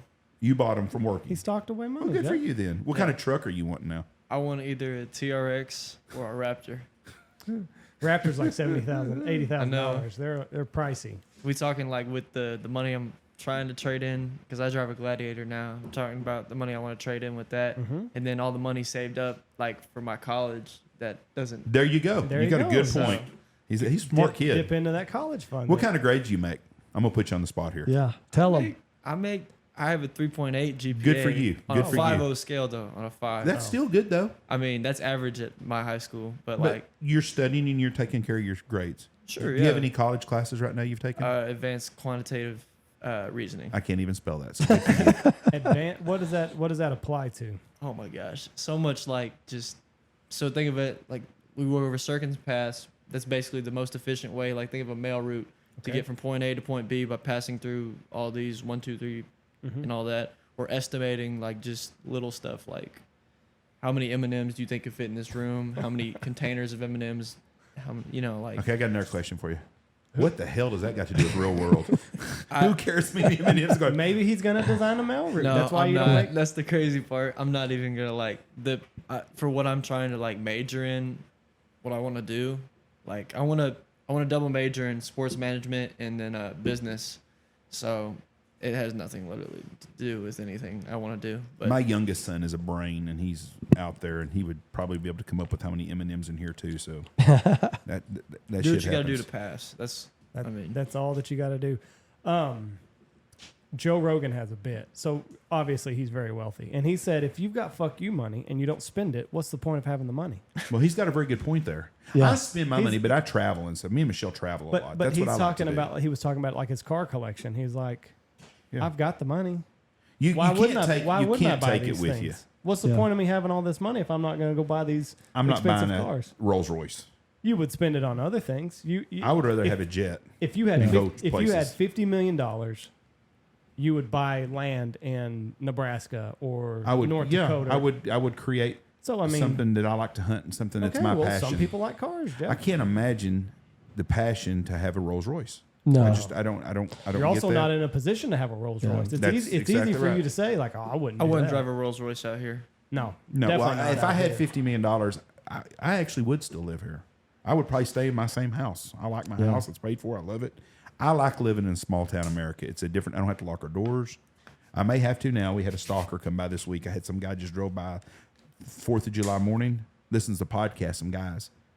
They said, hey, we just want to see if you lived here. And I was out by I was at the pool in the backyard, and we have a wrought iron fence. We have a privacy fence. We've got a wrought iron gate. And I saw a guy out there, and I walked out there, and we just want to see if you lived here, man. We'll listen to the podcast. Wow. Oh, so sorry to bother you. Like, you're not bothering me. And then they just drove off. I was like, well, that's fucking weird. Glad you weren't taking a leak around the corner. I do pee in the yard all the time. So they come out here every morning. When I wake up, I go by the hot tub and I take a leak in the yard every day. Doing the French Sweet. drain. Love it. Do you not pee in your backyard? No. Every once in a while I will. Yeah. pee in my I mean, backyard all like, the time. every now and then when it's like, I got to let the dog out late at night, you know? Yeah. I'm like, damn. I pee in the front yard all the time. I walk past the bathroom to go out the back door to pee, and Michelle goes, why do you pee outside? Don't have to worry about flushing. Don't have to worry about aim. If Yeah. I dribble somewhere, Yeah, it don't exactly. matter. I'm getting the older you get, the more you dribble. Yeah. You don't have neighbors. We don't have a I fence. have neighbors. We have neighbors. It don't matter. Why do you do that? They've seen a dick before, I promise you. And you're white, so it's not like they have to have really good vision to see that far anyways. I bet you've seen some things being a coach's kid. Oh yeah, yeah. We had when I was in school, there was this kid, and it hung down to his knees, and he was not afraid to show it. Like it was his pride and joy. Couldn't spell cat if you spotted him the C and the T, but he had a big schlong. And one of the coach's kids was probably 6 years old, and just in and out of the locker room, no big deal. And he got home that night, and he went like this to his mom. Hello, ladies. And she's like, what are you doing? She's like, that's what that kid does. He swings his schlong and brings it up to his mouth like a microphone. So being a coach's kid, you see some things. That's funny. And now this kid's a coach too. So he did. Hello, ladies. I'll never forget when he told us that story. God, I laughed so hard. Like, what are you doing? That's funny. That's what he does. So let's talk realignment, college realignment. Yeah. I'm all about it. I've been doing this. Yeah. USC and UCLA are going to the Big Ten, which is funny because everybody thinks Lincoln Riley left OU because he didn't want to play in the SEC. So now he's going to go spend winter time in Michigan and Ohio which does not make sense to me in Penn State. I think college football's fucked anyways right now.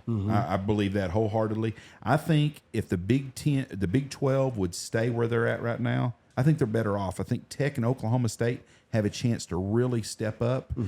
Every once in a while, win 12 games and be in the conversation for getting to play in a playoff series. Otherwise, you get to go to a big bowl every year. And I think the Pac-10 deal is going to be a complete debacle for the rest of the country. Do you think we're going to see a North-South division where you're going to have half the schools in the North and half in the South with the SEC? With the SEC, no. I think they're going to. I mean, the only thing that I believe that's going to, if the SEC is going to add Clemson, they're going to add 4 from the ACC. You know, I think that. Who do you think they add? Clemson, Florida State. There's 4 in there. Clemson, Florida State.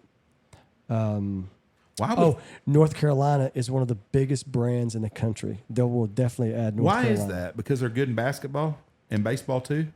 Why add these ACC schools? Well, because why does North Carolina want to play football in the SEC? I guess is my question.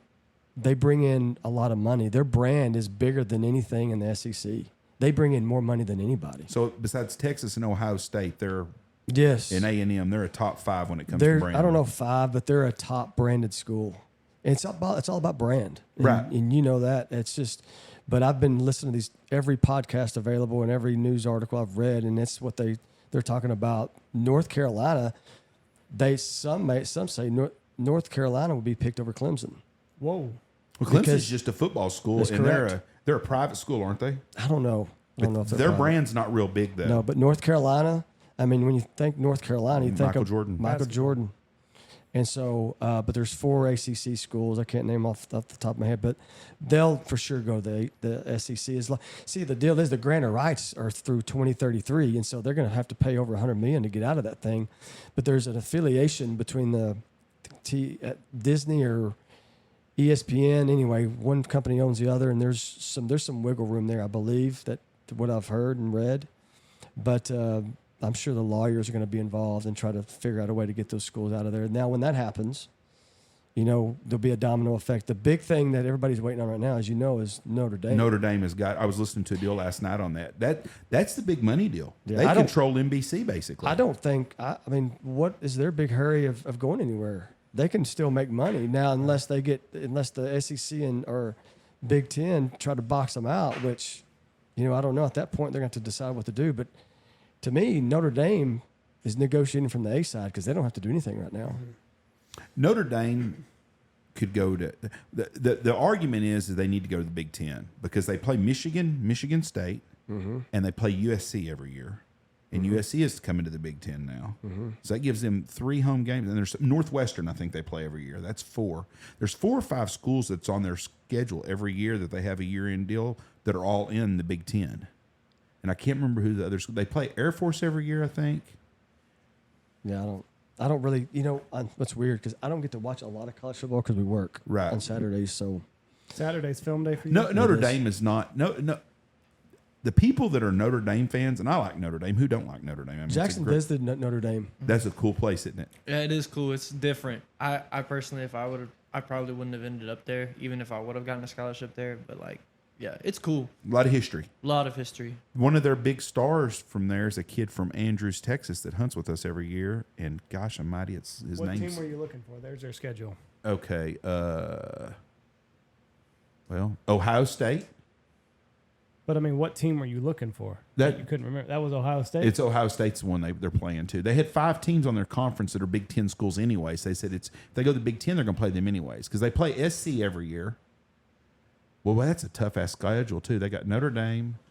Who else they got there? They got Clemson. Well, this is Notre Dame's schedule. I know. That's what I'm looking at. Clemson.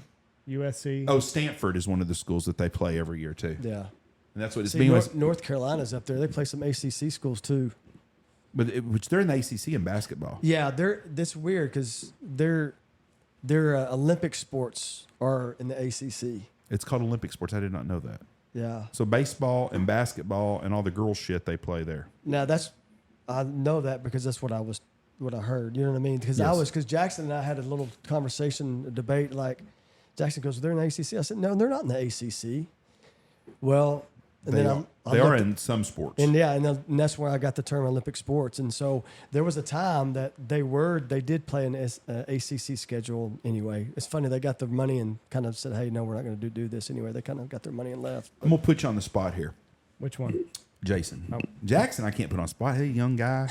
Got all kinds of hot girlfriends and stuff. You have a girlfriend? I do not. Good move, bud. Good Yeah. move. Is that Yeah. something that y'all have talked about? What? Your dad. No, it's just kind of something I kind of decided for myself. Just To not from have a girlfriend? going into college. I'm leaving in like probably 130 days around that. So Dude, if I could come back and be somebody else right now, I'd want to be you for the next 5 years. I used to tell people I was your dad at the bar sometimes, so it was okay, good. Our coach used to say there's a lot of good football players got ruined by a girl. Lots. yeah. That's okay. It's a good way to go. I'm going to put you on the spot here. Kind of political on this deal. Brittany Griner. Okay. I Everybody, don't know much about it. all I know is that she had Adam's apple, play basketball at Baylor, and she plays girls pro basketball. She went to Russia. She got caught Okay. with a vape pen with THC, CBD, or something, and Okay. she pled guilty yesterday to it. They could put her into prison up to 10 years. Her wife, husband, whatever it is, wrote a letter to Biden. Biden says he's going to try to help. Russians don't give two shits what we think right now. My question is, everybody says if it was LeBron James, this would be different. Now, I'm not a LeBron James fan, but LeBron James ain't that stupid, first of all. Second of all, she's not LeBron James. Girls sports, and this is where I'm going with on this. Okay. deal. Girls sport ride the coattails of football. Yeah. So I have two daughters. They're very good athletes, I have two soccer players. but their college sports is going to be paid for because of college football. Oh, football pays for everything. That's right, and that's so my point. if you were there was a point in time to when all this conference realignment was going on with Texas and OU. The OU softball coach. Ooh, I never thought about that. No, it wasn't the realignment. It was during COVID when everything was shut down and they were talking about maybe not playing football. Well, it was going to affect other schools financially. And the softball coach at OU says, "I hope we play football Because it funds my. because it funds my sport." Texas Tech's AD come out and said, if we don't have football next year, we're going to go go broke. broke. We're going to correct. file chapter, whatever the hell the chapter That's right. was. There were a lot of colleges Yeah. like that. Every school relies on that, and that's what I get so sick and tired. The media won't address that. Yeah. They act like that we're holding girls. There's nobody has nothing against women's sports. I'm not a soccer fan because I've never watched soccer, and I'm assuming until your daughters played soccer, you probably weren't a big Was soccer not. fan. But now you do because you have a vested interest in it. Yeah. Girls softball, I love the women's college softball. I think it is a great game, and that's one I'll of the watch things that, I yeah. watch. Those girls are great athletes. Yep. The poor girl at OU, the big Haas, the big Hawaiian girl Oh, that's yeah. built like Tony. Yeah. She made all her money she's ever going to make in her NILs because now there's She's nothing. done. There's no way she can make any more money at softball. I like that sport, but those sports would not exist if it wasn't for men's football. 100%. And- Football is king, and it drives every financial aspect of college athletics. And there wouldn't be a WNBA if it wasn't for the NBA. 100%. Girls, and it's the women's fault because they always, nobody watches the sport. Half the population is women. Why don't women go watch the WNBA? Because it's not very exciting. Yeah, I agree. I don't, I did not watch girls soccer, and I actually will watch girls soccer over boys soccer. I like to watch the women's national team. Not a big fan because of the politics of that Oh, yeah. Megan Rapinoe I don't. girl. Yeah, I don't. And I'm not a. I don't get into politics. I really don't. I mean, when you ask me about the You're Brittany smart. I don't. My world is so like narrow that I don't. Anyway, I don't really pay attention. I just like watching performance at a high level, whether it be girls softball or soccer. Since my girls play soccer, my oldest daughter is on both my daughters are on the FC Dallas team. They're in Frisco, and my oldest daughter is on the ECNL team, which is a classic league team, and they travel all over the country. And like we're going to San Diego here pretty quick. What grade is she in? She's going to be in 8th grade. My oldest daughter will be in 8th. My youngest will be in 7th. So those girls are going to be playing college soccer.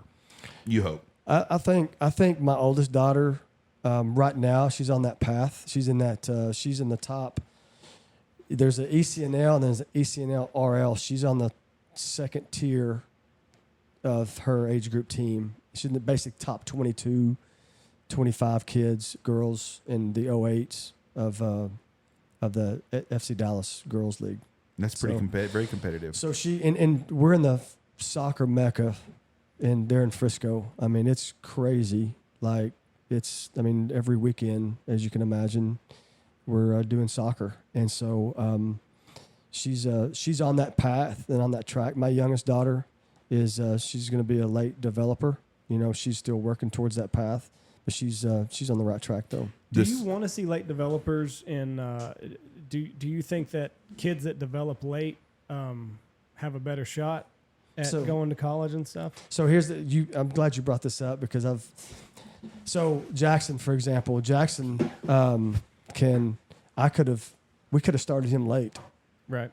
But we didn't, right? And I think each kid is different, and there's no way to tell. Mm-hmm. But the late developers, like we have a kid that we're friends with that was really short as a freshman. Right. But like right now, he's the top 20 recruit in the nation as a cornerback. And so late developers, I mean, you can kind of see them because if you look at their parents sometimes, you can kind of anticipate those kids being late developers. You just got to, like, there's a couple of kids in our program right now that I know they're going to develop late. You just got to continue to. Right. The thing about these late developers is that their bones, it's called the bow and arrow effect. I mean, like, their bones grow, but their muscles don't, so they're more susceptible to injuries and little pains and aches and things like that. You help them and guide them through it. But I like coaching them. See, I was an early developer. I was the same size that I am now in the 7th and 8th grade. But I think it put me at a disadvantage because I was used to just manhandling people. Mm-hmm. And I was a workout king because I wasn't gifted. I wasn't naturally gifted. My younger brother, anything he picked up, if he'd have had my work ethic, he would have probably gone and done something. And vice versa if I'd have had his natural ability. But I can remember there was a kid that he hit his growth spurt in between his junior and senior year. Mm-hmm. He was unstoppable because he kind of had that dog in him because he was always kind of a smaller kid and, he was scrappy.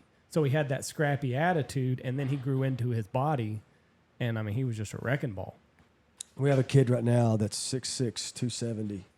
280 now. 280 that didn't grow until this year. Mm-hmm.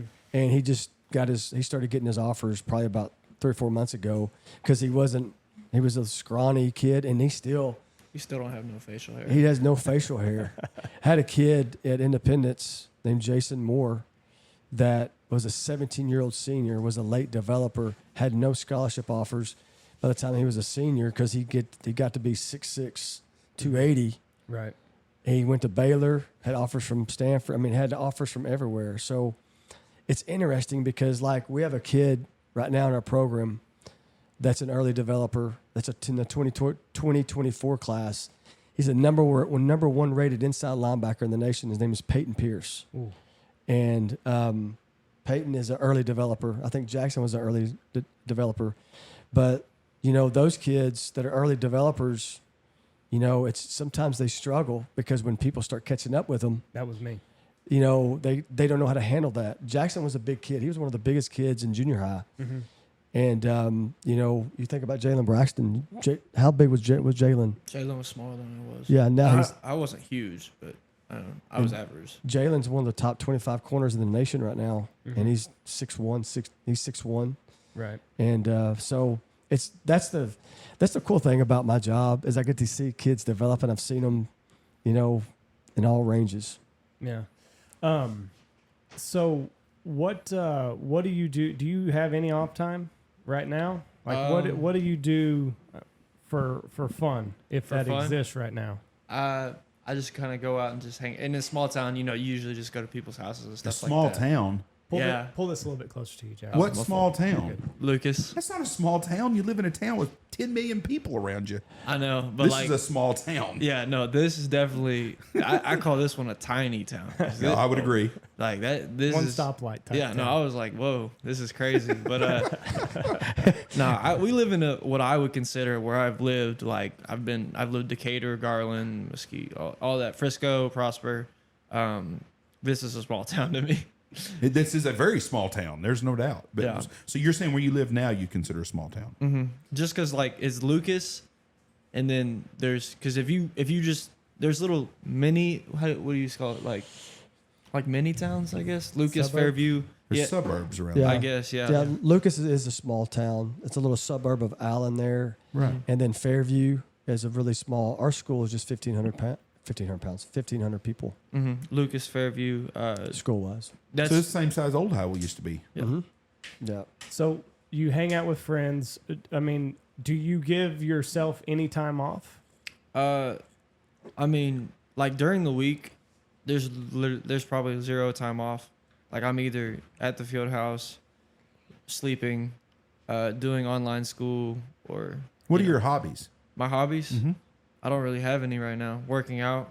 That's your hobby. That's a good hobby to have. Yeah. I mean, that's the only hobby. That's the only hobby I do. I don't really have hobbies. I kind of did when I was like younger, but now I just don't. How did you escape being a pole vaulter? Honestly, I remember this. Do you remember this? Because I remember it. We were living, I think, in Wichita Falls, and I was like, I want to try pole vaulting, and I think we worked for like, I want to say like a couple of weeks, and I didn't even get a real pole yet, and I was so frustrated with him already, like trying to coach me how to pole vault. All I had was a PVC pipe, and we were going over the same steps, and I was like, Probably the same steps your dad learned on. Your dad was Yeah. an All-American pole vaulter. oh yeah, You had a chance to go to the Yeah. Olympics at one time. That you thought Yeah. you were probably, right? I did. What's the highest you ever pole vaulted? 18.4.5. That's a state or the Well- national high school record at one time. Wasn't Well, I held the state record at 17.6 for 20 years at the state meet. I still hold the, I think the 16-year-old age group. I had a bunch of age group records, and I'm sure they've been broke by now. But yeah, the reason that happened is because, so my dad and my brother coached me, and like I did groundwork for like 3 to 4 weeks before I even went up on a pole. Right. And so I did a lot of fundamental work, which enabled me to be successful because I had a lot of great foundational work, and that's what I was doing. That's what I was doing with him. But he didn't have the patience. And, Little too impatient. yeah, and so in this day and age, I mean, Yeah. these guys around here, Gotta they be- want instant. gotta be right now. Absolutely. So, and honestly, I knew to be a pole vaulter, you got to do it year round to be really good, and that's Why? not. Because you just fall out of rhythm with your body? Well, it's just what they're doing now. Back when I was jumping, there were a few guys that did it year round, but not very many. I was able to do it, play football and do it. But right like now, there's year round dudes that are jumping high and that just wasn't going to work out. Can you still pole vault today? Mhm. Oh, I could. I mean, I would. Have you tried it lately? No, I didn't. What's funny is that when I put down a pole, I was done. That was it. It was it. So I went to Europe whenever I was 19, and it ruined me. I went too young, but I had a guy that the Pacer Manufacturing Company, offered me to give me my poles for free. These new carbon poles for free. They would customize and make them any way I wanted them to be made.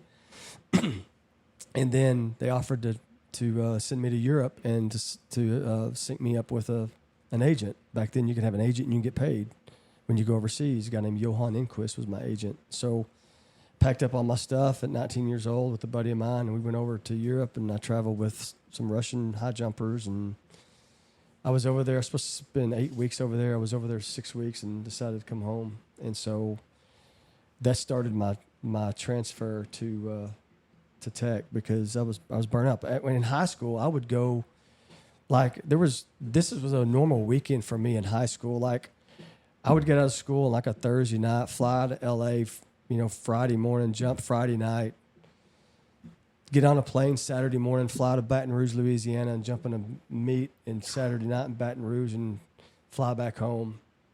I did that my sophomore, junior, and senior year. Those kind of weekends. And then the only reason is because these meet promoters would call, and I wouldn't change it, but my mom and dad, especially my dad, wouldn't say no. Yeah, if you're going to pay for we'll be there, that kind of deal.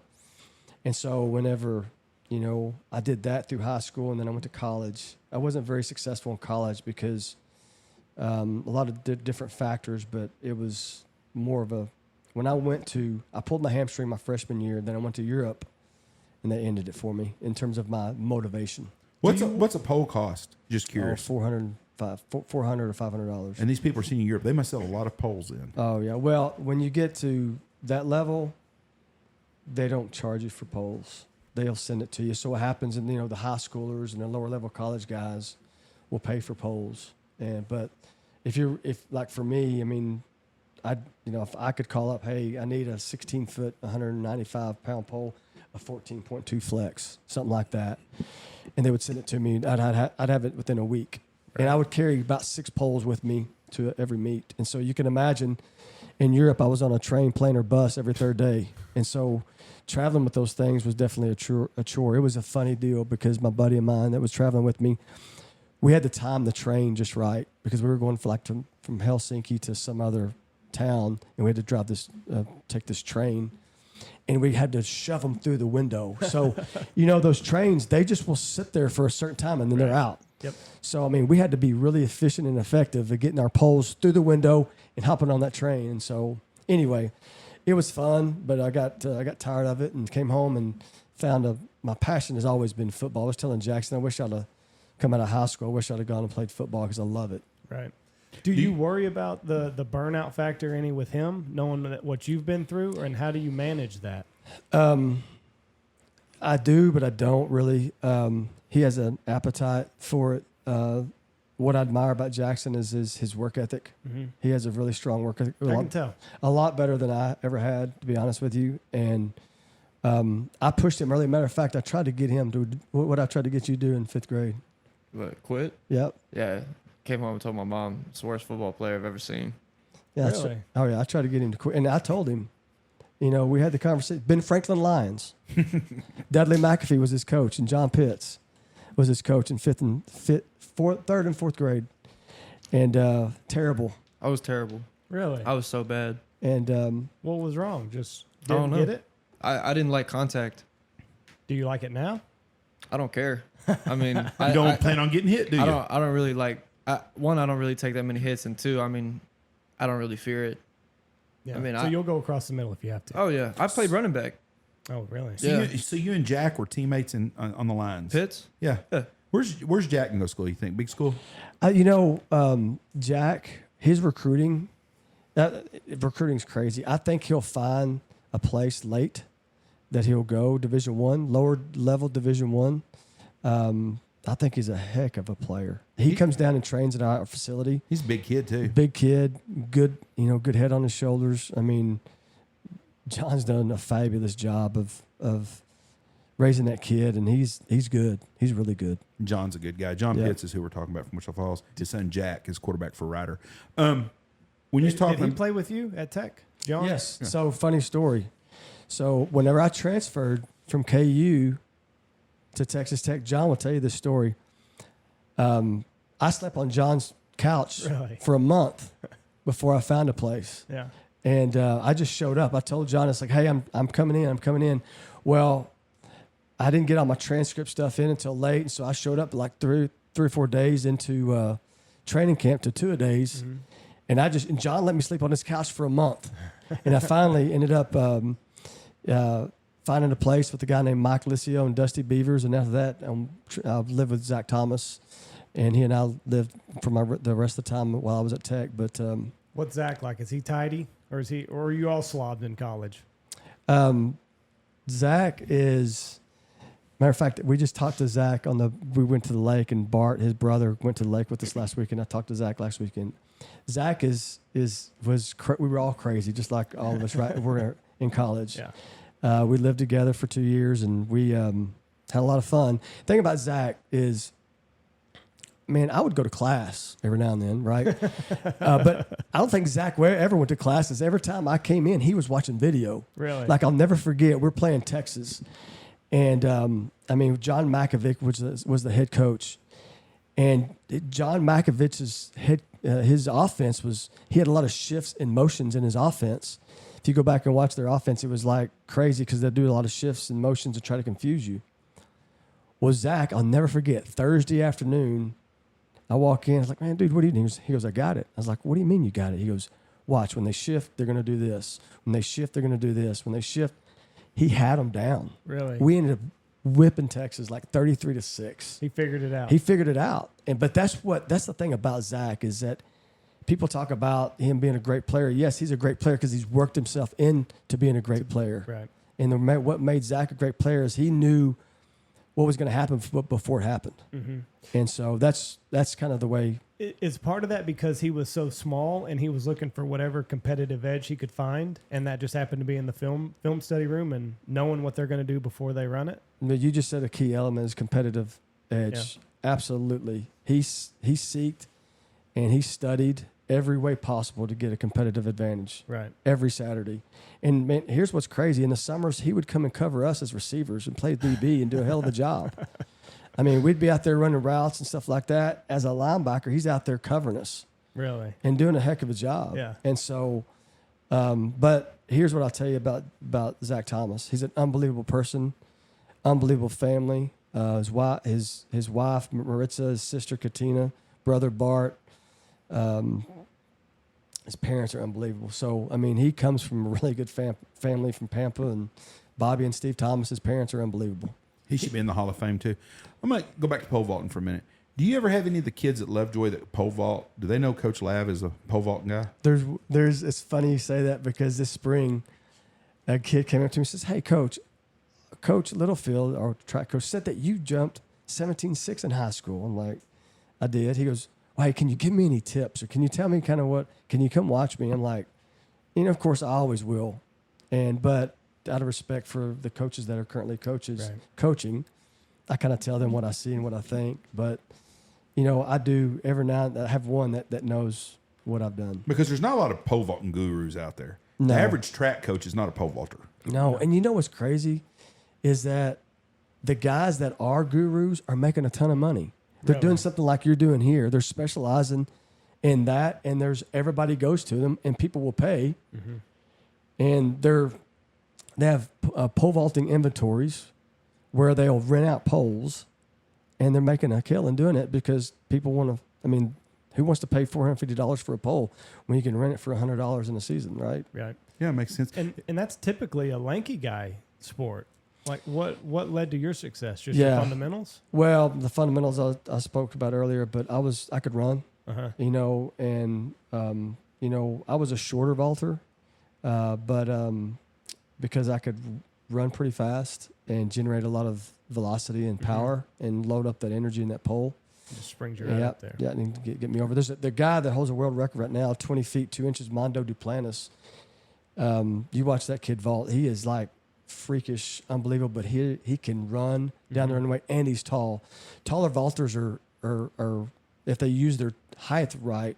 You think about it, if you take off the ground, you can get on bigger poles if that pole angle's higher than the shorter guy. Mm-hmm. See, so Mondo Duplantis is coaching 20. Is jumping 20 feet 2 inches. It's because he's tall and he's fast and he's very efficient with his energy. The only pole vaulter I know of in the world other than Jayson Lavender is Billy Olson. Really? And we drive by his, me and Michelle go eat at Copper Creek in Abilene sometime, and we go the back way through there, and Billy Olson bell bonds. Absolutely. And he's got a pole vault, and that's his deal. I trained with Billy and Brad Olson in high school. My parents would take me to Abilene twice a week to train with those guys in Don Hood at ACU. Well, that Billy Olson did he win Olympic gold medalist? I don't think he ever won a gold medal. He went to Olympics, he right? He did. Mm-hmm. He's one of the best American vaulters ever. But he's a bail bondsman in Abilene, Texas. You ever get arrested down there? You know where to go. That's right. That's right. So they would take you down there twice a week, you said? Mm-hmm. Yeah, I would drive that from had to be Wichita. like a 2-hour drive back It in the is. day. It was 2.5, 55 miles an hour. 2.5 at 55. Yeah, my dad. I mean, we were passionate about this sport. Yeah. I mean, it's it was. I mean, we traveled on the weekends too. So we it wasn't a hobby for sure. It was something that we really went after. I mean, I tried to make the trials. I tried to make the Olympic trials, and that's why I chose Kansas, is because the coach there was the Olympic development coach, and at KU at the time, Rick Addig is his name, and I thought he was going to lead me to that, and he would have if it was all me. It wasn't him. Right. What do you take any time off?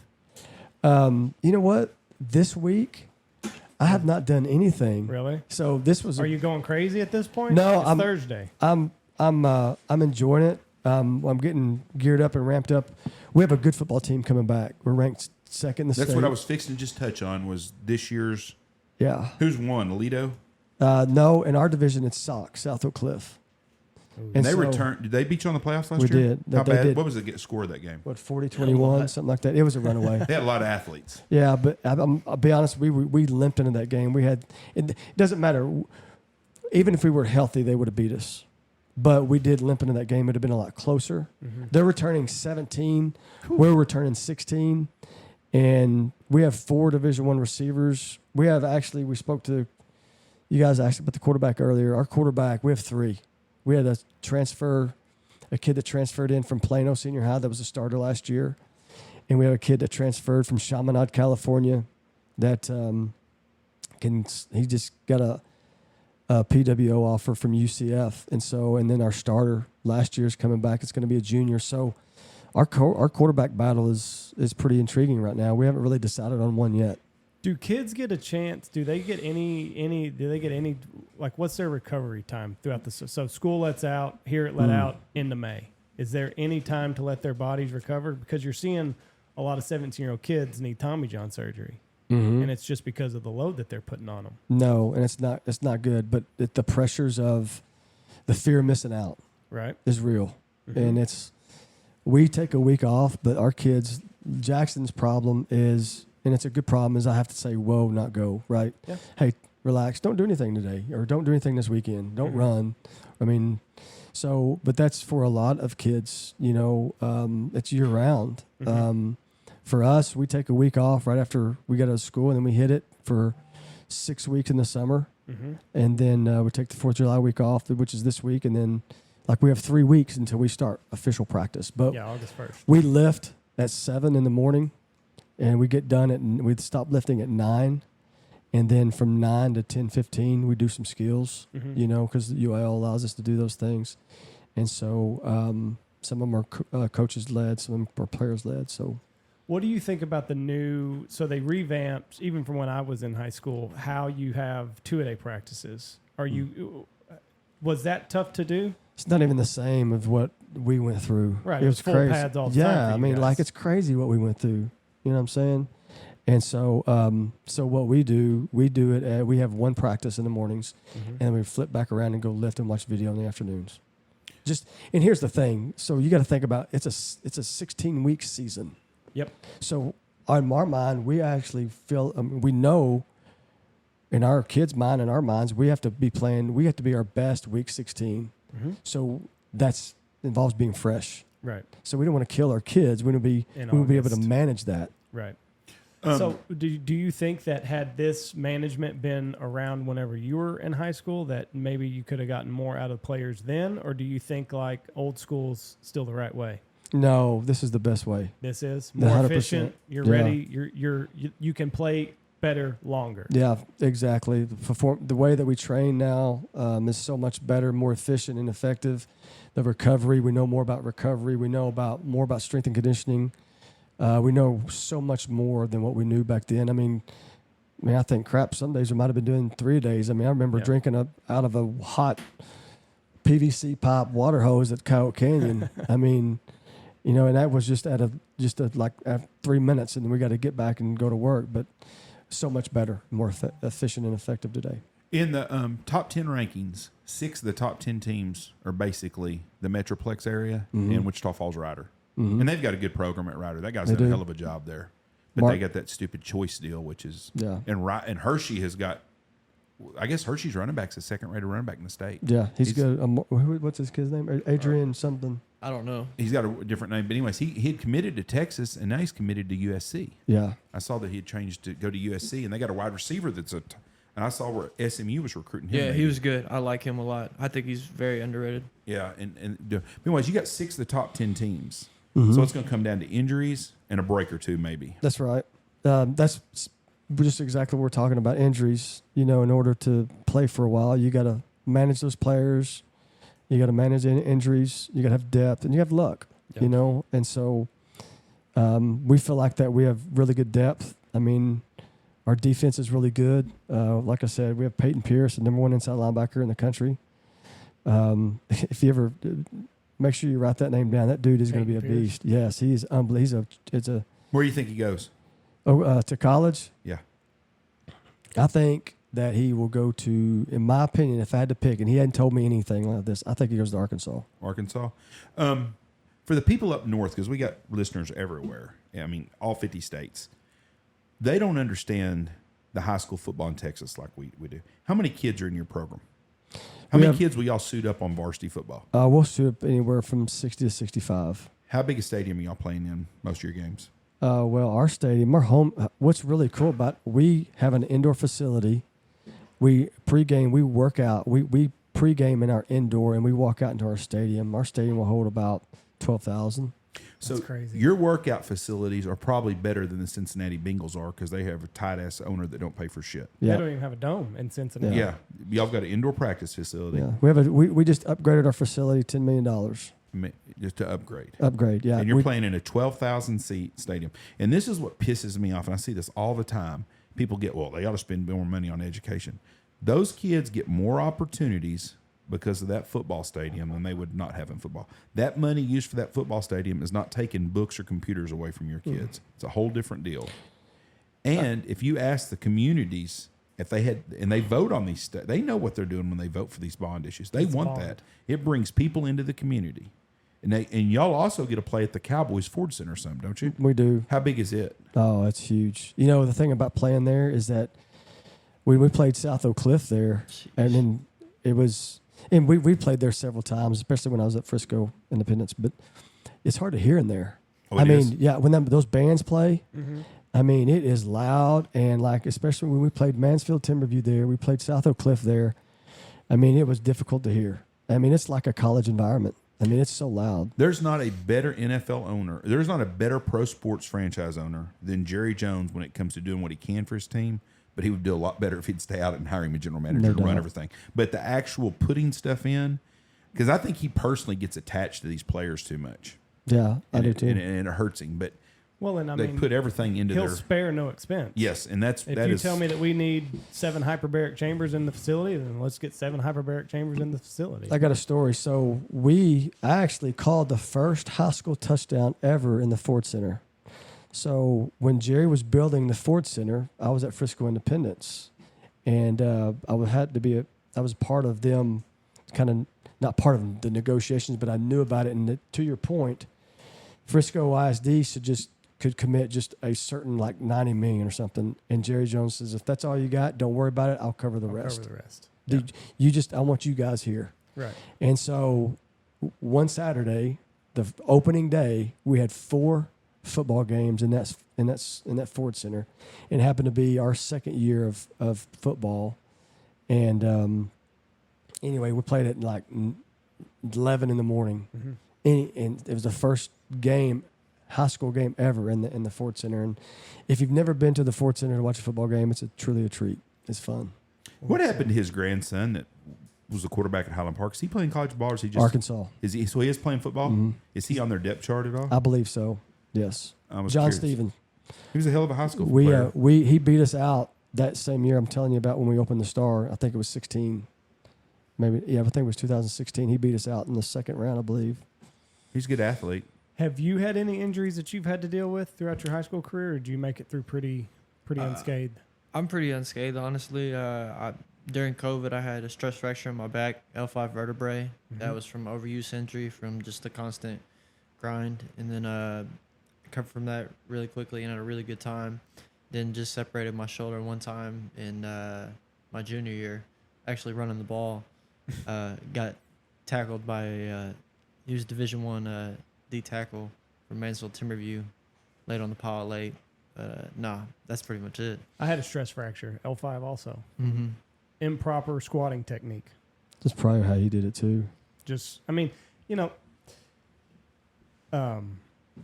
you get tired, you get lazy, and your form goes to shit, and then you end up hurting yourself. Yeah, that's the pars fracture thing. Yeah. And it's really common. We've had a couple of kids have those, and it's kind of scary, but it's what I'm hearing about. It's pretty common, especially for rotational sports as well. Mm-hmm. So you're going to enroll in school early, and you're going to get redshirted your first year? From what they've told me so far is like they're actually not planning on redshirt. Obviously, all this could change, but the plan right now is to actually compete for a spot. So I mean, anything could change, like I said. But I'm planning right now on going in there, learning the offense, which I've already have a basis of just because we run similar stuff, and putting on a little more weight and going and competing. Do y'all have do you get 5 years in college now? The COVID rule is going to continue, so you're going to get 5 years of eligibility whether you play or not. That's right. You have 5 years to play 4.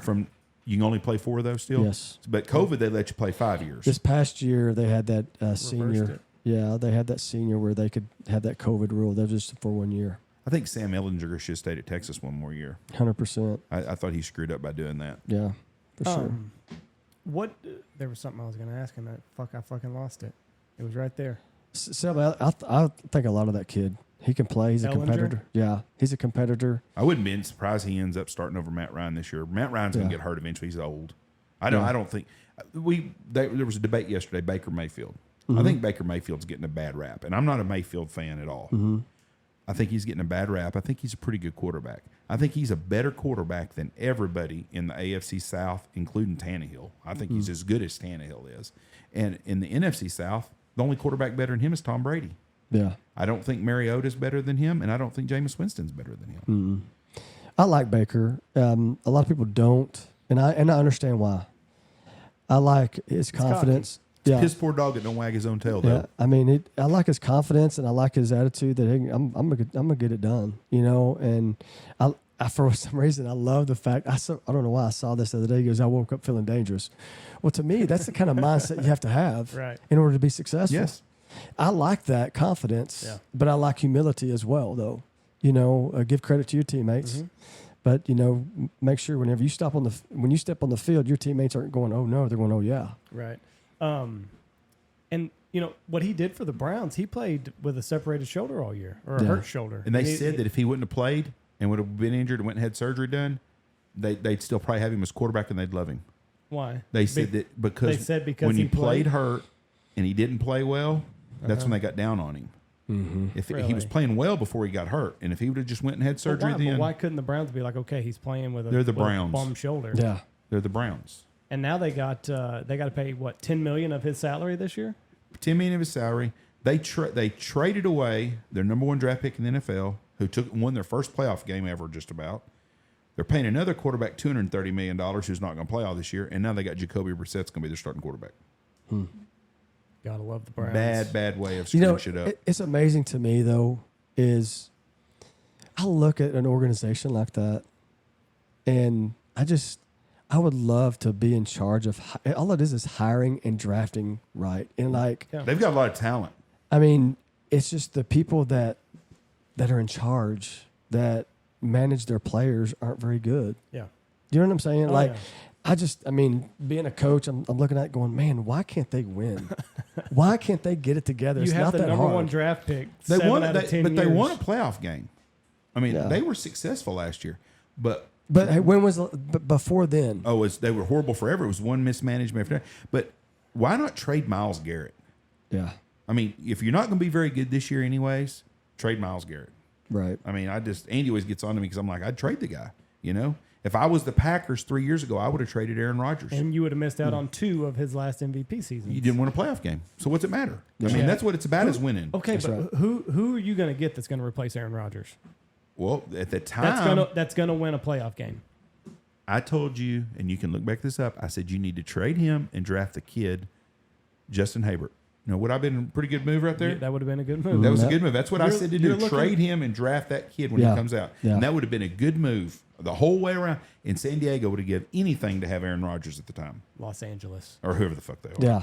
We know for what sure. you're talking about. But I don't understand. So if Cleveland is not going to be winning this year, especially if Deshaun Watson is out, trade Myles Garrett. You can get a lot of shit for him. Yeah. I mean, one of the best defensive ends in football.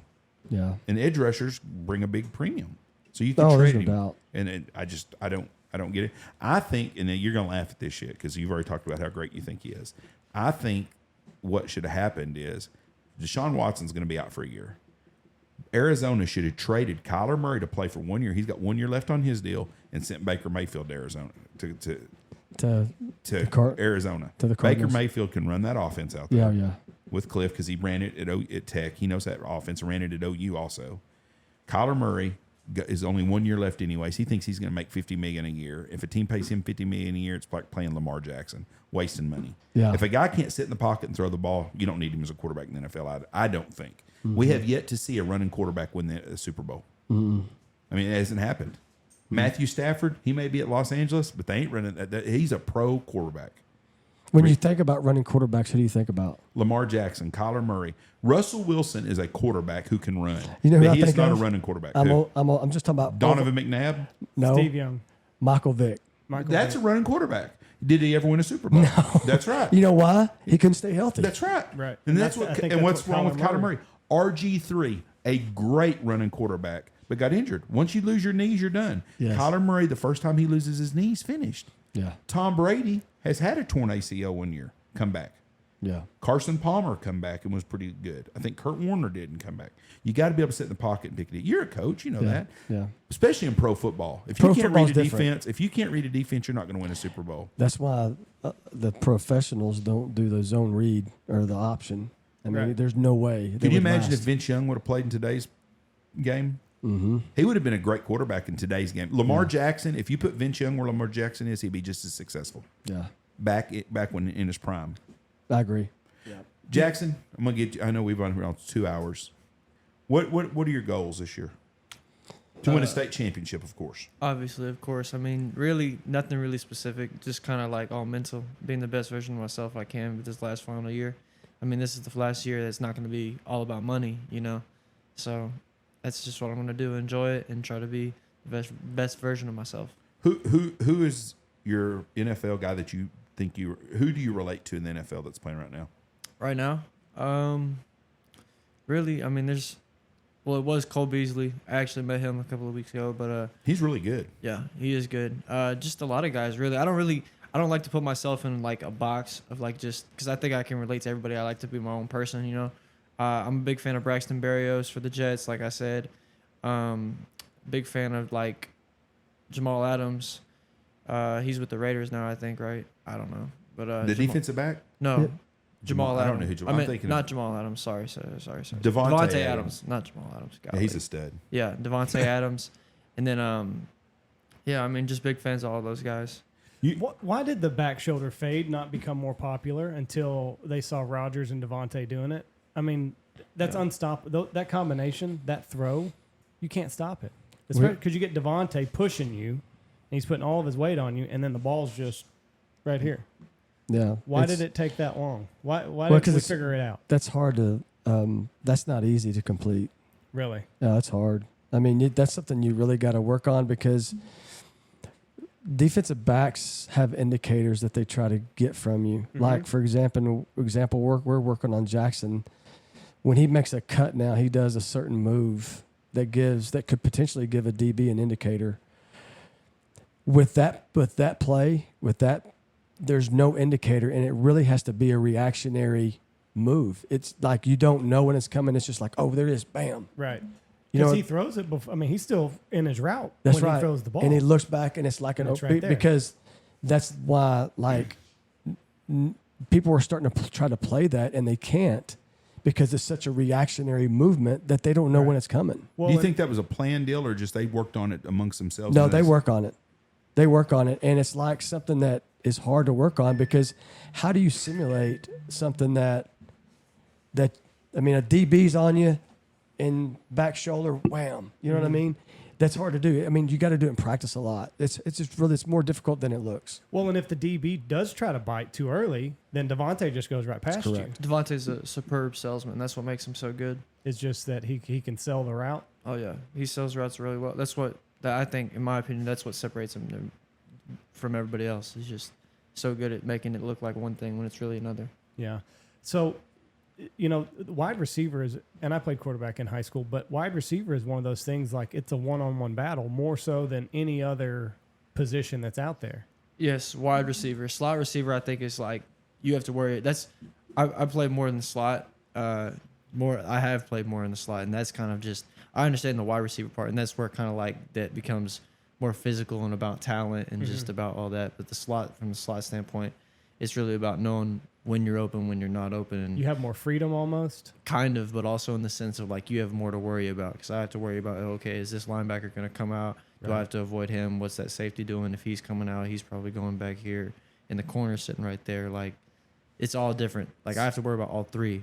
So do you have, like when they call a play, is it just kind of Jackson feel the defense out and get open? Or is it, no, you run a curl route or you run an out route? There's more of the, like, there's certain plays where we'll call where one receiver will get just a chance to feel what he likes. Mm-hmm. And we've repped it so much to where, like, we'll be able to be on point with it Mm-hmm. and see the same thing as our quarterback seeing. And eventually, like, we'll be able to just do that. We could do that up and down the field, in my opinion. So Tell me what average name one of y'all's plays. Not 11 spinner trap. I know. What is your typical play like? Jason, call a play. What would you call? Just a Well, pass for play. Jackson, it'd be 2-match. yeah, It'd be gold 2-match. That's it. Just 2-match. Now, as a quarterback, what are you telling him on that play? Well, it's all on Jackson. We're reading Jackson. Jackson on his match route. It's an option route at 5 Run yards. pass option, right? No, it's just a a pass pure, option? No, it's just a pure option route, meaning he can sit down, he can work in or work out. Okay, so we got to watch, we got to read him and know what he's playing off. That's when he's talking about. He has to know where the linebacker is, the corner, and the safety is, and he gets to do the option of sit down, work in, or work out, or maybe go vertical. So when you call that play is just going to go to him. That's right. So if it all blows up, we have a safety net come back, 16 back to 14 on the outside. and backside's got 2 sits, which are always live. Is this the same play that the Cowboys are type running too? Like they're going to run CD and he's the main guy, Correct. and then Dak knows that he's got 2 other options or 3 to throw the ball to. Correct. Like a good tight end, like Jason Witten at the time. Jason Witten was a great tight end at just hitting the seam and getting open. With Witten usually was just a safety valve on a play, wasn't he? Right. And so he would go to wherever they're going to give him some. I don't think it's fair for a guy like Julio Jones to be a wide receiver when he's how you can't cover a guy like that because he can out jump you. He's faster than you are, Bigger and he's than you more physical than you are, And that's why people double, cover. and they still Double couldn't stop coverage. him. Here's what's cool about what we have going in Lovejoy. We have 4 guys, legitimate four Division I guys, and we've played some 7-on-7, and they try to double the kid that's going to LSU. Well, that means Jackson's running scot free Yeah. up the on the slot, or okay, if they try to double Jackson, then the kid from LSU is going scot free up the sidelines, and then you have 2 other kids that's been offered by Tennessee, Texas, and wherever. We have a kid right now. It's going to be a sophomore. Dalen McCutcheon has not played 1 varsity snap of ball and has 6 Division I offers. Is he a big kid? Whoa. Fast? He's about 6 foot, Superb route runner. superb, And not elite played it route down runner. to football. Not varsity. Did he dominate freshman teams? Yeah. Yes, And he's a Dylan McCutcheon's his name. Dalen McCutcheon. Dalen McCutcheon. And his sister plays soccer at West Virginia. So he's got good pedigree. Do you Very think good. that the NIL is going to change things, or has it always been where a guy like him is going to get offered because they're afraid of what that they might miss out on the next great prospect, or has it always been like that in the college world? So I'll just tell you how this happened. This is a good story. Memphis was coming out to try to recruit Jackson. Mm-hmm. And, Jackson said, hey, I'm committed to SMU, but you need to look at that guy, Right. that Dalen McCutcheon. Uh-huh. And so as I was coming off the field, the Memphis coach says, hey, Lav, says, hey, I really like Jackson. I was like, okay, that's great. I said, but the one you really need to be on is Dalen McCutcheon, our young kid. Mm-hmm. I said, you need to offer him. He goes, really? I was like, Coach, if you're the first one to offer this kid, you're going to look like a genius. Really? He goes, call me tonight. And so I called him and he goes, hey, tell Dalen McCutcheon that he has a scholarship offer. Wow. Just like that. Yep. Guess what? The next day, guess what happened? Somebody else offered him. Arkansas. Peyton Pierce, the number 1 inside linebacker in the country, his linebacker coach says, hey, what's the deal with that Dalen McCutcheon kid? And Peyton goes, he's a stud, man. He's the real deal. He goes, well, tell him I'm going to offer him. Boom. Offered him. That's crazy. And so, and to be transparent, and everybody probably don't know this, this offer, this recruiting and these scholarship things, it's not right, but it happens. There's committable offers, and then there's offers. Right? Some of those aren't committable offers. Like, I'm sure if Dalen wanted to commit to Memphis, he could. If he wanted to commit to Arkansas, I don't know. I didn't ask if, hey, is this a committable offer? Because there's some kids out there that go out there and get these offers that aren't committable. Long story short, Dalen's a heck of a player, and he's going to be a sophomore. Hadn't played it down of varsity football yet. But what they saw was we had 3 Power 5 receivers in him and this young kid, and they're doing just as good as these other guys during spring football. We had every college coach in the country come through with spring football, and they saw him. Anyway, Memphis offered, Penn State offered him. David Glyden, Memphis receiver coach, great guy, great coach. He's a good one. He's one of those. I mean, obviously, college football. I mean, there's a lot of position coaches out there who probably don't need to be position coaches. They're really there for recruiting. Right. David Glyden at Memphis is one of those guys who's really there to like be a coach and has a good eye for the kids like that. What do y'all run the ball ever? We do. We do. I'm just curious. I mean, you got y'all's running backs got to be lonely. No, actually, we do run the ball.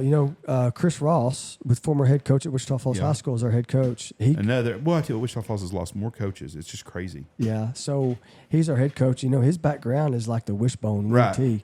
So his background is that, and so to his credit, he's done a great job of adjusting. Now, I mean, when it comes down to it, he likes to run the ball. That's why, I'm the opposite. I come from a passing background, so we mesh really, really well. And Coach Ross does a great job of creating a lot of balance. And so that's kind of where we're at. Before we get off here, because I know we've talked a long time, Andy's having to change batteries on cameras. Do you ever think that we will ever see a high school team go back to a single wing and just power your ass right over you? Because it's hard to stop a team that can run the ball. Liberty Hill. So Liberty Hill, it's not the single wing, but it's stinking close, man. They just run it right up your gut. Yes, and they'll break out of the huddle really fast, get set, and snap the ball. And it's the true wing tee. It's the closest that you're going to get to but the just single power wing. Football. Yes. So there's still some successful Liberty teams Hill. running it. They had a Liberty monster Hill. running back too. He's about 6'2", 225, Yeah. like just straight. So they're just going to 5 yard you to death. Yes, they did it to the state championship, 5A Division II state championship last year. They did that, and they about got them, and they about beat them. But here's what's coming back, and I know we got to go, but here's what's coming back. The Baylor's offense, they get out underneath center a little bit now. Everybody's created these defenses to stop what? The spread. Right. So your outside linebackers are really glorified defensive backs. Right. So now what's coming back into effect is more traditional style offensive tight ends. So make those outside linebackers that are traditional, those glorified defensive backs, make them play the run game and smash mouth football. That's where Baylor has done a great job of getting underneath center and running power football. That's crazy. But everything comes in a circle all the way back. And I had a guy that we had an NFL scout that hunted with us a couple years ago. He told me, he said, the hardest thing to find now, Tight end. he said defensive backs. Because he said all the good defensive backs are wide receivers now. 100%. He said every high school team, they don't, you get your best athlete out there and you think, hey, we're going to throw the ball to him 50 or 70 times a year. We're not going to just have him cover somebody. And he said that's the problem in the bigger high schools. Like, does anybody in y'all's team play both ways? A little bit, yeah. Not consistent. But not very much, though. No. And that's what he said. They play on one side of the ball only, and the head coach is usually the offensive guy, and he don't, by God, ain't putting his best football player playing on defense. Yeah. He wants him touching the ball. And he said that's why defensive backs are so hard to find. They are. They're hard to find, and that's why, if you find one, that's why they're getting eaten up in this recruiting deal. Hey, before we get off, I want to. Jaxson has never been hunting, Well, you need to bring him this year. so we need to come out here and do some hunting. Anytime. Whenever you want. Open We need- invitation. Yep. That's what I told him. I was like, we need to go out there. You need to Check come this hunting. out. You need to come out here and you'd enjoy it. It's a good time. It's something that's when you marry that rich girl from SMU, she can pay for your hobbies. Yeah. $920 shoe. It's $930 shoe. $30 shoes, Yeah. Jeff. You're Almost selling them nine. short. Hey, you 30. could probably buy a pretty good gun for that, couldn't you? Or no? Yes. Yeah, it's probably a good shotgun. A little bit more to that. Yeah. Some shoes that you'll get rid of. What could you resell them shoes for? Oh, probably like $500. Bad investment. How much do you wear them? That's the question.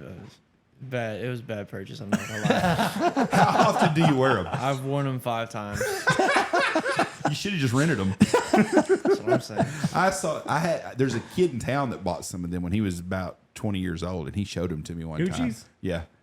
And Was this after the movie came out? Like, what possessed you to buy them? Did you watch House of Gucci or something? I Or bought you them when just... I was in 8th grade. Oh, okay. no. Well, anyways, this kid had some. He goes, "What do you think?" I thought, "Fuck, what a waste of money. Jeez, they're ugly as shit." I mean, there wasn't nothing about them that's good. Yeah. Have you seen the House Have of you Gucci? seen that movie? They're House the- of Gucci? that's- It actually does have Al Pacino in it. The Yeah. real Al Pacino, Not the singer Old for Old Dominion. It's a good movie, though. Anyways, The way it's all built and it all fell apart around you it. should, if you're buying their product, you need to watch what you're financing and supporting. I So will you're not not. buying any more Gucci's, is what you're saying. I just haven't Not for a bought while. clothes in general. Like I just spent all my money on football cleats. Well, you're wearing some cutoff shorts. Yeah, Got you some Daisy Dukes on. pretty much. Yeah. So do you have to buy your own football cleats? Uh, If you want them to be a certain... Not really. I mean, my dad is like he said to me one day. He's like, as long as you just keep doing good on this football thing, I'll pay for all your football stuff. So But, like, what does the school issue? We have cleats on. We have everything: helmets, shoulder pads, cleats. We have all that stuff. If they typically the kids aren't going to wear it, want to wear what we Really? buy. What they issue? Oh my gosh! No, I mean they have their own little deal, and so it's they in our community they have their own helmet. We have 2 sets of helmets. We have a black helmet and a silver helmet, and so we have those in our inventory, but our kids. Your typically- kids are buying their own helmets. They are. Different world Really? than out here. They are. So, what do you are you a pro football fan? oh yeah, Who's your team? The Cowboys. Cowboys. Okay. Pick your Super Bowl team right now. Who do you My think Super Bowl team? You don't go with your heart. Go with your brain. And if you think the Cowboys, that's fine. But who do you honestly think is going to be in the Super Bowl this year? I don't know. That's really tough. I don't know. I guess I'd have to go. I don't know. I want to say I'll the pick Cowboys. for them. I'll say the Buffalo Bills, Okay. and I'll go with San Francisco 49ers. Ooh, Even with Trey Lance, Yeah. they say he's the real deal in practice. Mm-hmm. So I don't know. Josh Allen is another No, cool the story. Bills is a good pick. I forgot about Bills. That. Yeah, Josh. I'm not a Bills fan. Here's the way Josh I watch Allen? football. I watch elite athletes, and I got turned on to Josh by Dak. Right.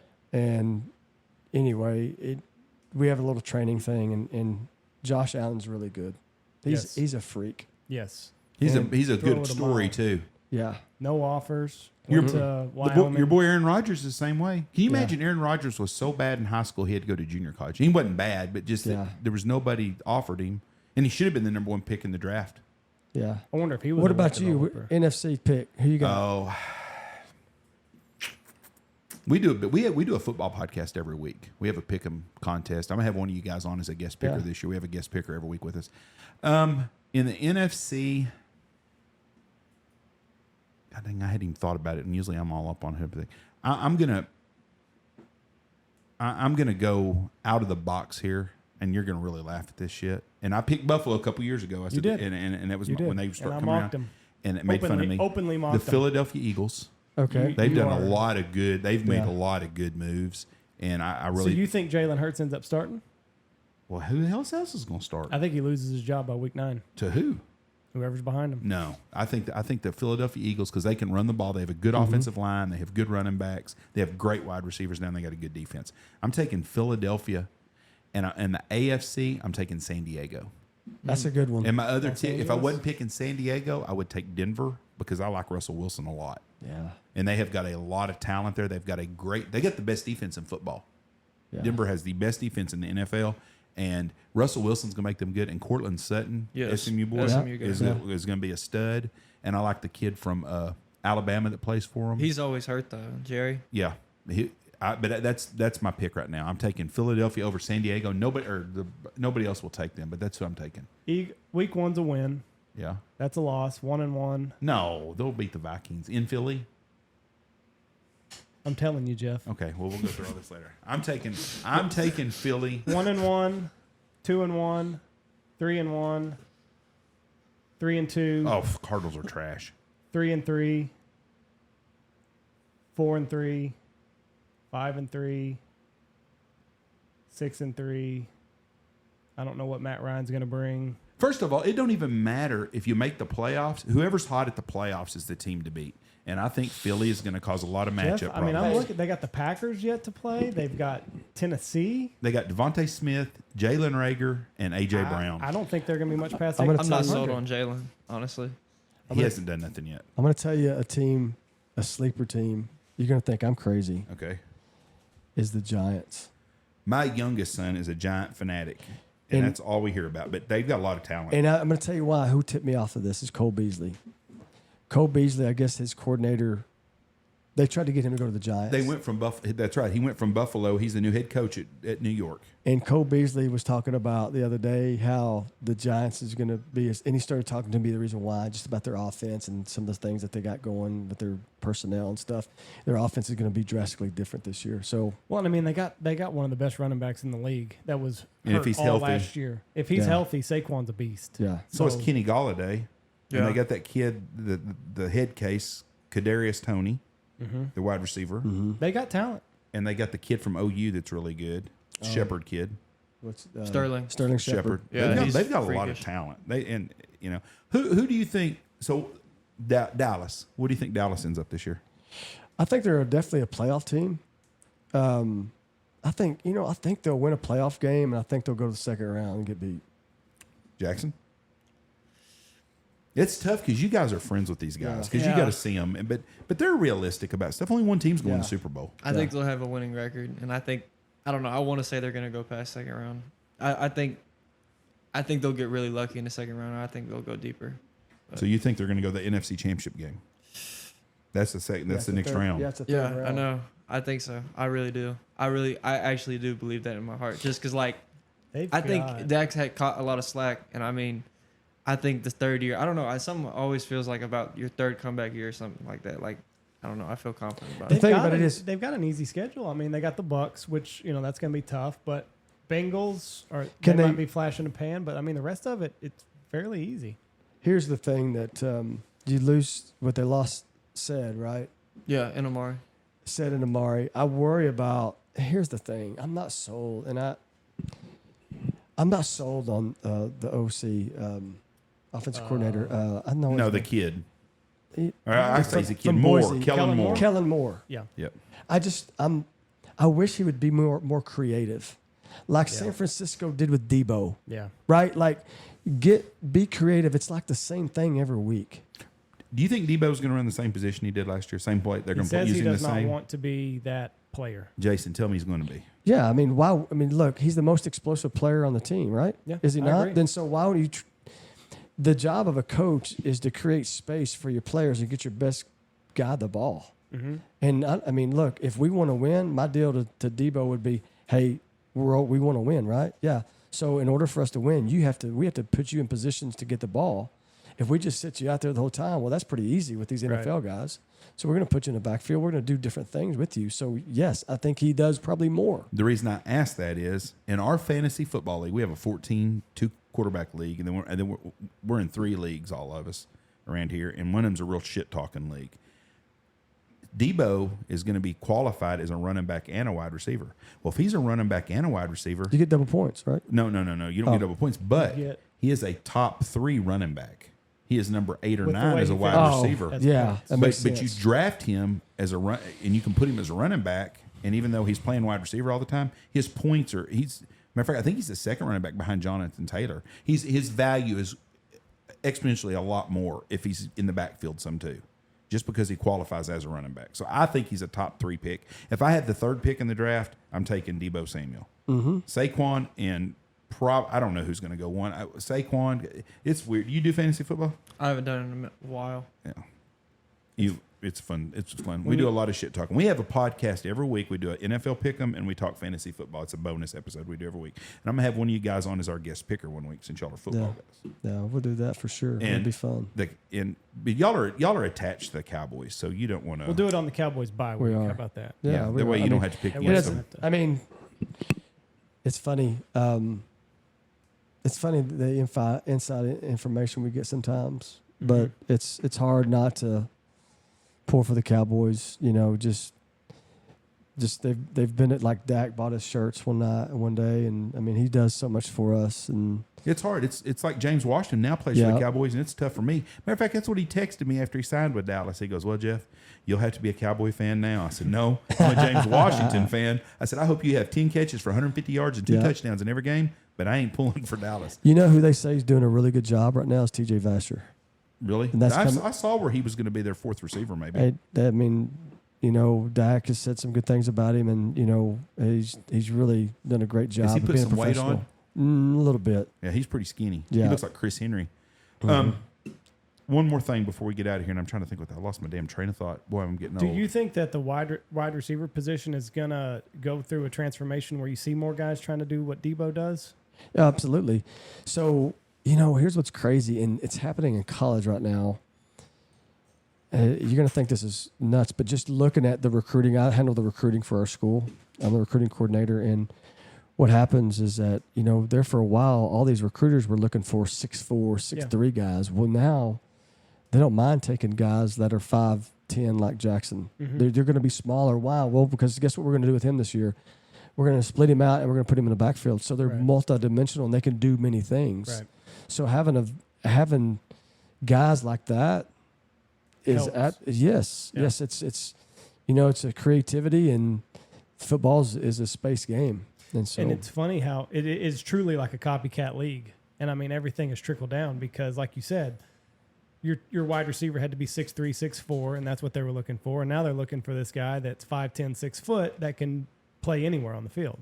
Also, it has to do with, like, the days of Calvin Johnson possession catch receivers is over, and like you're looking for more guys like Jarvis Landry, OBJ, like where they could take it and then run after catch. Like, that's a big deal nowadays. Tyreek, same way. Calvin Johnson was the fastest guy on the football field. Yeah, I know. But, like, you think of, like, what do you think of when you think of Calvin Johnson? Oh, big guy that's going to catch the 10-yard pass. Yeah. Yes, there's no doubt about that. Tyreek Hill's changed the whole position. No, yeah. And there's no discredit. Megatron was one of the best receivers, there's no doubt, of all time. Like, you have 3 dudes on you and he still catches the ball. But, like, whenever you think of, like, just big receivers, you don't really think of someone who could catch it and just get straight up field. How about this for the Detroit Lions? What a horrible franchise. The greatest running back debatable ever in Barry Sanders. The greatest wide receiver of all time. Then their quarterback they trade to L.A. and he wins a Super Bowl. So, same year. that is. I mean, Less than a year after they trade him. That's some crazy stuff. Where's Cole Beasley at now? Did he sign with anybody? No. Is he done? Yeah, he's he's in done. Austin. So he's retiring. Yeah, he's just in Austin. What a great. Yeah. Made good money. Was quarterback at Lake Highlands. Is that right? Or No, Little Elm. Little Elm. Went to SMU. Moved him to wide receiver. Played in the NFL for what, 8 years? Left Dallas. 8 to 12 years. Yeah. Never forget. I cannot stand Skip Bayless. I don't know if you ever listened to that guy. He's a total jackass. Anyways, him and Shannon Sharp have a show on, and I listen to it because I can't turn it off sometimes. All he did was make fun of Cole Measley is what he called him. Oh, Cole Measley, leave the Cowboys and go to the Buffalo Bills. What's that going to get you? Well, he done pretty well for himself up there. Cole Beasley worked out about a month ago in our facility and was so impressive. Like, you can, when CeeDee Lamb walked in our field house for the first time to throw with Dak Prescott, I mean, how many passes did he drop? What? He dropped a lot of passes. And, of course, CD was a rookie. I get that. Watching Cole Beasley work and how well he can run routes and get in and out of breaks. So, I mean, he was coaching CD. On how to And do it. yes. Yeah. And that dude is undervalued. Not, I mean, for some people, but like to your point, unbelievable person. Came in our facility, was very humble, coached all those guys. CD and Rashee Rice was there, and I mean from SMU. I mean, just man, he was impressive. And he's not very big. Yeah, another one of those guys. You just like you walk. I thought when he got out the car, it's like, oh, I guess that's Dak's agent over there. Most football players you see, you really can tell. Baseball players, what gets me is how big their hands are. Every pro baseball player that hunted with me has got hands about this freaking long. We had Fergie Jenkins, a Hall of Fame pitcher, was up here not long ago, and Fergie's and Jim Kern both, and they're both big old hands and big. I mean, just tremendous. And then you see a football player, some of them, and you're like, that guy plays pro football. And there's no way he don't look like it. Hunted David LaFleur hunted with us one year, and he looked like a door walking around. I mean, just a big man. And Jason Witten's a big guy. But what shocks me is how big the quarterbacks are. Yeah. Dak is a huge man. And I mean, he's slimmed down a little bit. but he's big. I mean, he's a big overall. It's like, how does a big guy like that become a quarterback in high school? You know, your biggest your biggest athlete. You know, Andy Dalton was pretty big. He Yeah, was Andy like, was big. Yeah. Do you have an agent yet, or when do you get an agent? I do not have When an does that agent. conversation have to happen? for like Texas, I'm still considered an amateur until I graduate high school. But in like states like California and other ones, you can have an agent then. But until I become a non-amateur, like professional. so until your football season is over, the day you So win the December state 16th. championship, that next day you can hire and still play college sports, right? I think it actually may have to be signing my letter of intent, but But once you Possibly. sign it, you can hire Yeah. an agent. Are you worried about the vultures on that kind of shit? Because there's some real creep dudes there I running got it. around. There won't be any. I mean, not. I feel sorry for the other people, but You know what being- I'm talking being, about. Yeah, being around this game for a long time, and being around, I have an opportunity, like we're talking about, being around DAC and stuff. So we have so many available resources for us that we're blessed to be able to lean on some of those guys. DAC has a marketing agent, and I'm not really worried about it. But here's what's crazy. I didn't mention this earlier, but in California, high school kids can get paid now. There's a Really? yeah, so like there's a couple of high school kids that get offered $50,000 to go play at John Bosco. So that's why they win them games all the time. They're paying their players to go there. Yeah, it's private there's school. what's his name? What's that quarterback? Steve Clarkson. Pierce Clarkson. Pierce Clarkson gets paid $50,000 to wear these. Look him up. He's wearing sunglasses all the time. They pay him $50,000. Who's the kid wearing the pajamas that's going to Tennessee that throws the ball? The 6'6" Nico kid. and- They say he's Lava the or best in the. $13 million, I heard, is what Tennessee's paying him What to was go to his school name? there. Pierce what? Clarkson. Clarkson. It's just crazy to get that kind of Yeah, money. in California, and I'm going to tell you, it's coming to Texas. It is. It was on the docket or whatever. It's coming to Texas at some point, and it's gonna. Everything's trickled down. Imagine if Eric Chapman had grades, how much money he would have got Oh, out of high man. school. Yes, I mean it's. But It's- I mean, you have to feel bad for a lot of these people because they're coming from their parents. They grew up in bad environments, and now all this money's getting thrown at them. Hey, Like if one how- of you boys would have got $13 million right out of high school, we'd have signed that. No. I'm just saying, like, how the hell do you navigate this coming from somebody that doesn't have all the connections that you do and doesn't know what to be looking for? I'll tell you what happens to them. They get taken advantage of. They got That's what a I'm lot of saying. them. It starts out with the shady preacher, and that sounds absolutely horrible. But Magic they trust Johnson. Yeah. trust the preacher, and the preacher goes and says, "Oh, I know. I got a cousin over here that owns a bail bonds and whatever it is, and he's a businessman. He can help you out." And the next thing you know, that guy's getting 25% of your money and doing nothing for you. Take it even further. We've experienced a little bit of this is in the DFW. There's trainers that will try to go, like there's particular trainers may have a group of kids that he trains that are high level 5-star kids. Well, when Ole Miss comes, well, hey, I'll tell Jeff Stanfield that he'll go to Ole Miss if you'll pay me, $200,000. The old AAU stuff in basketball. That's exactly what it is. Yep. And so that is actually happening now, unfortunately. Yeah, it's too many people in that deal. Sad Well- deal. Well, listen, it has been a lot of fun talking to you two. Best of luck this year. I hope that you have the best year ever, and it's been a pleasure talking Yeah, to as you well. guys. Thanks, guys. Appreciate it. It's been an honor here. I see your dad's stuff on Facebook, so I keep up with you all the time. Best of luck this year. Thank You got a great dad. We'll You be got a great rooting for you. bloodline. Hope you do really, really well. And I do hope you come hunting with us. We'll sir. definitely do that. We'd like to have you out Anytime. there. So God bless you guys both for being on here, and thank y'all everyone for listening to the podcast. Come out to we'll be in St. Louis at Squad Fest. Andy says everybody that'll buy him a beer will drink a beer with I've him never and said sign autographs like you did last year. So Never said come out that. there. You're not going to sign autographs with people, Lance? Jeff, Yes, my he hand. will be. It's carpal tunnels. Yep. We'll see you on St. Louis. God bless y'all. Thanks. Let's go eat. Thank y'all. That. Hit the wrong button.